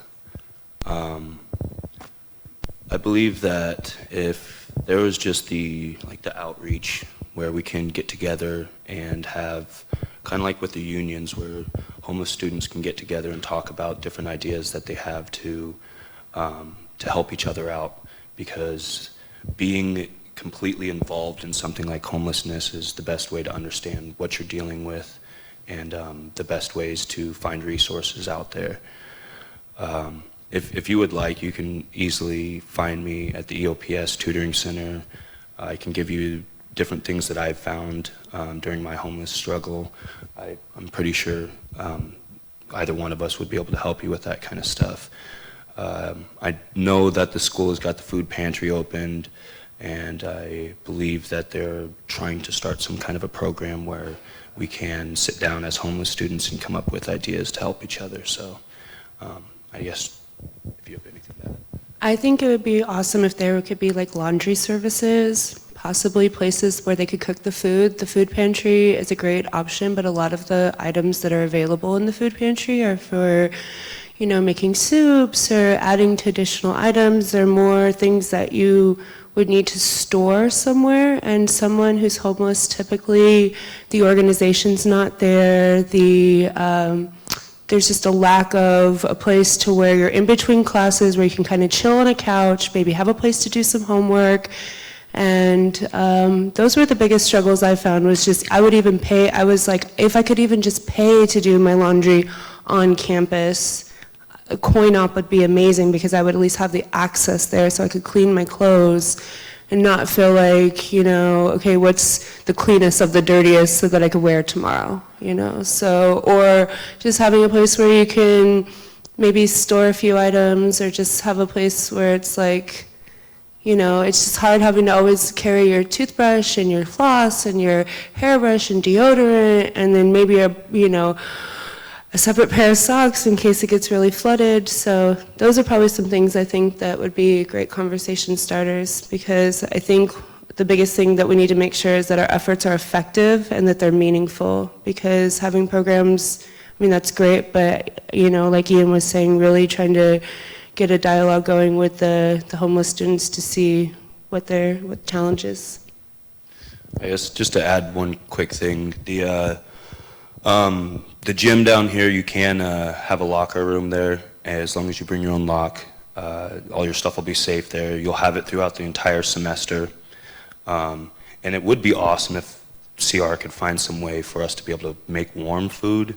A lot of the stuff that is there at the food pantry right now is you have to cook it, and it's hard to do without a pan or a stove. So. Yeah, I just wanted to add, a bill passed in California, so if you are a homeless student, all the community colleges in the state of California, they can give you lockers and you can use their shower facilities for free.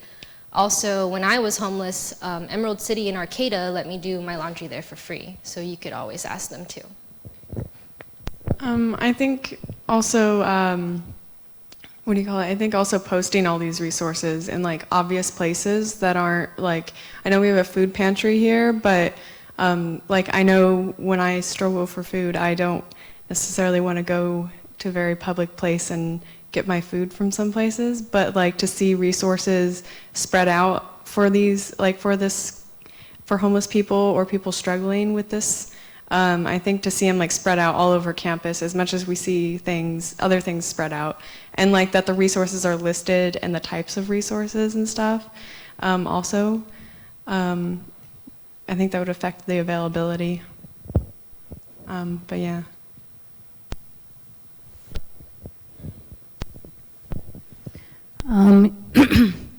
So I think that it's really important for CR to address this issue of having an adequate place for a mother to be able to pump.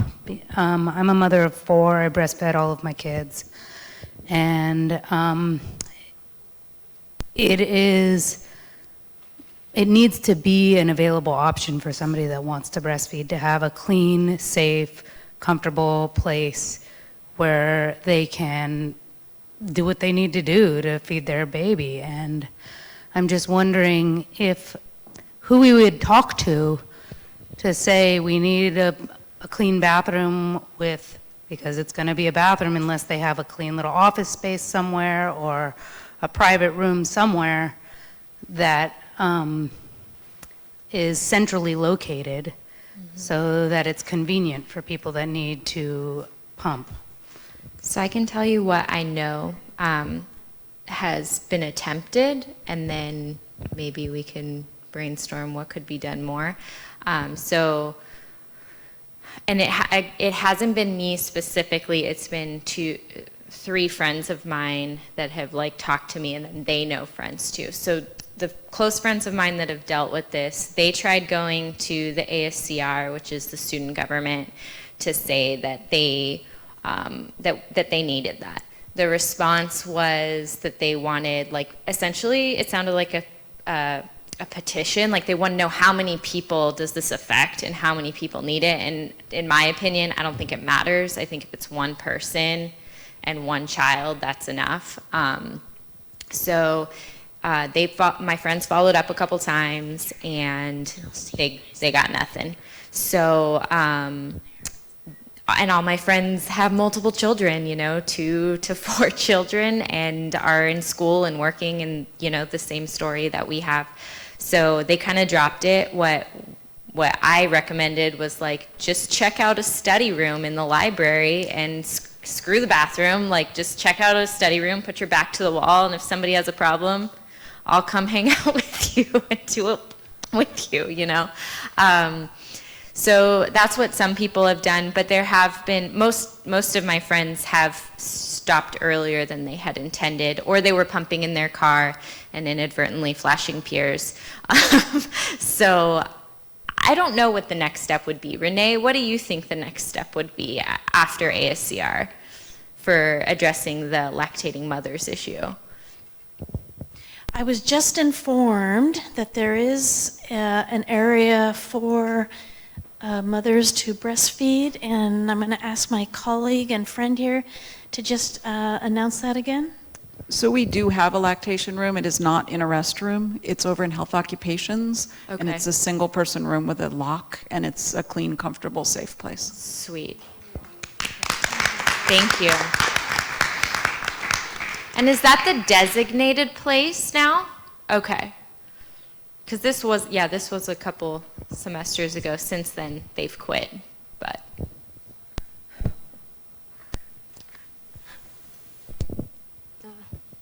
All right, so I would like to thank you guys so much for coming up and sharing your experiences and your testimonies and struggles as a student. It's incredibly powerful. I think we should give them all a round of applause.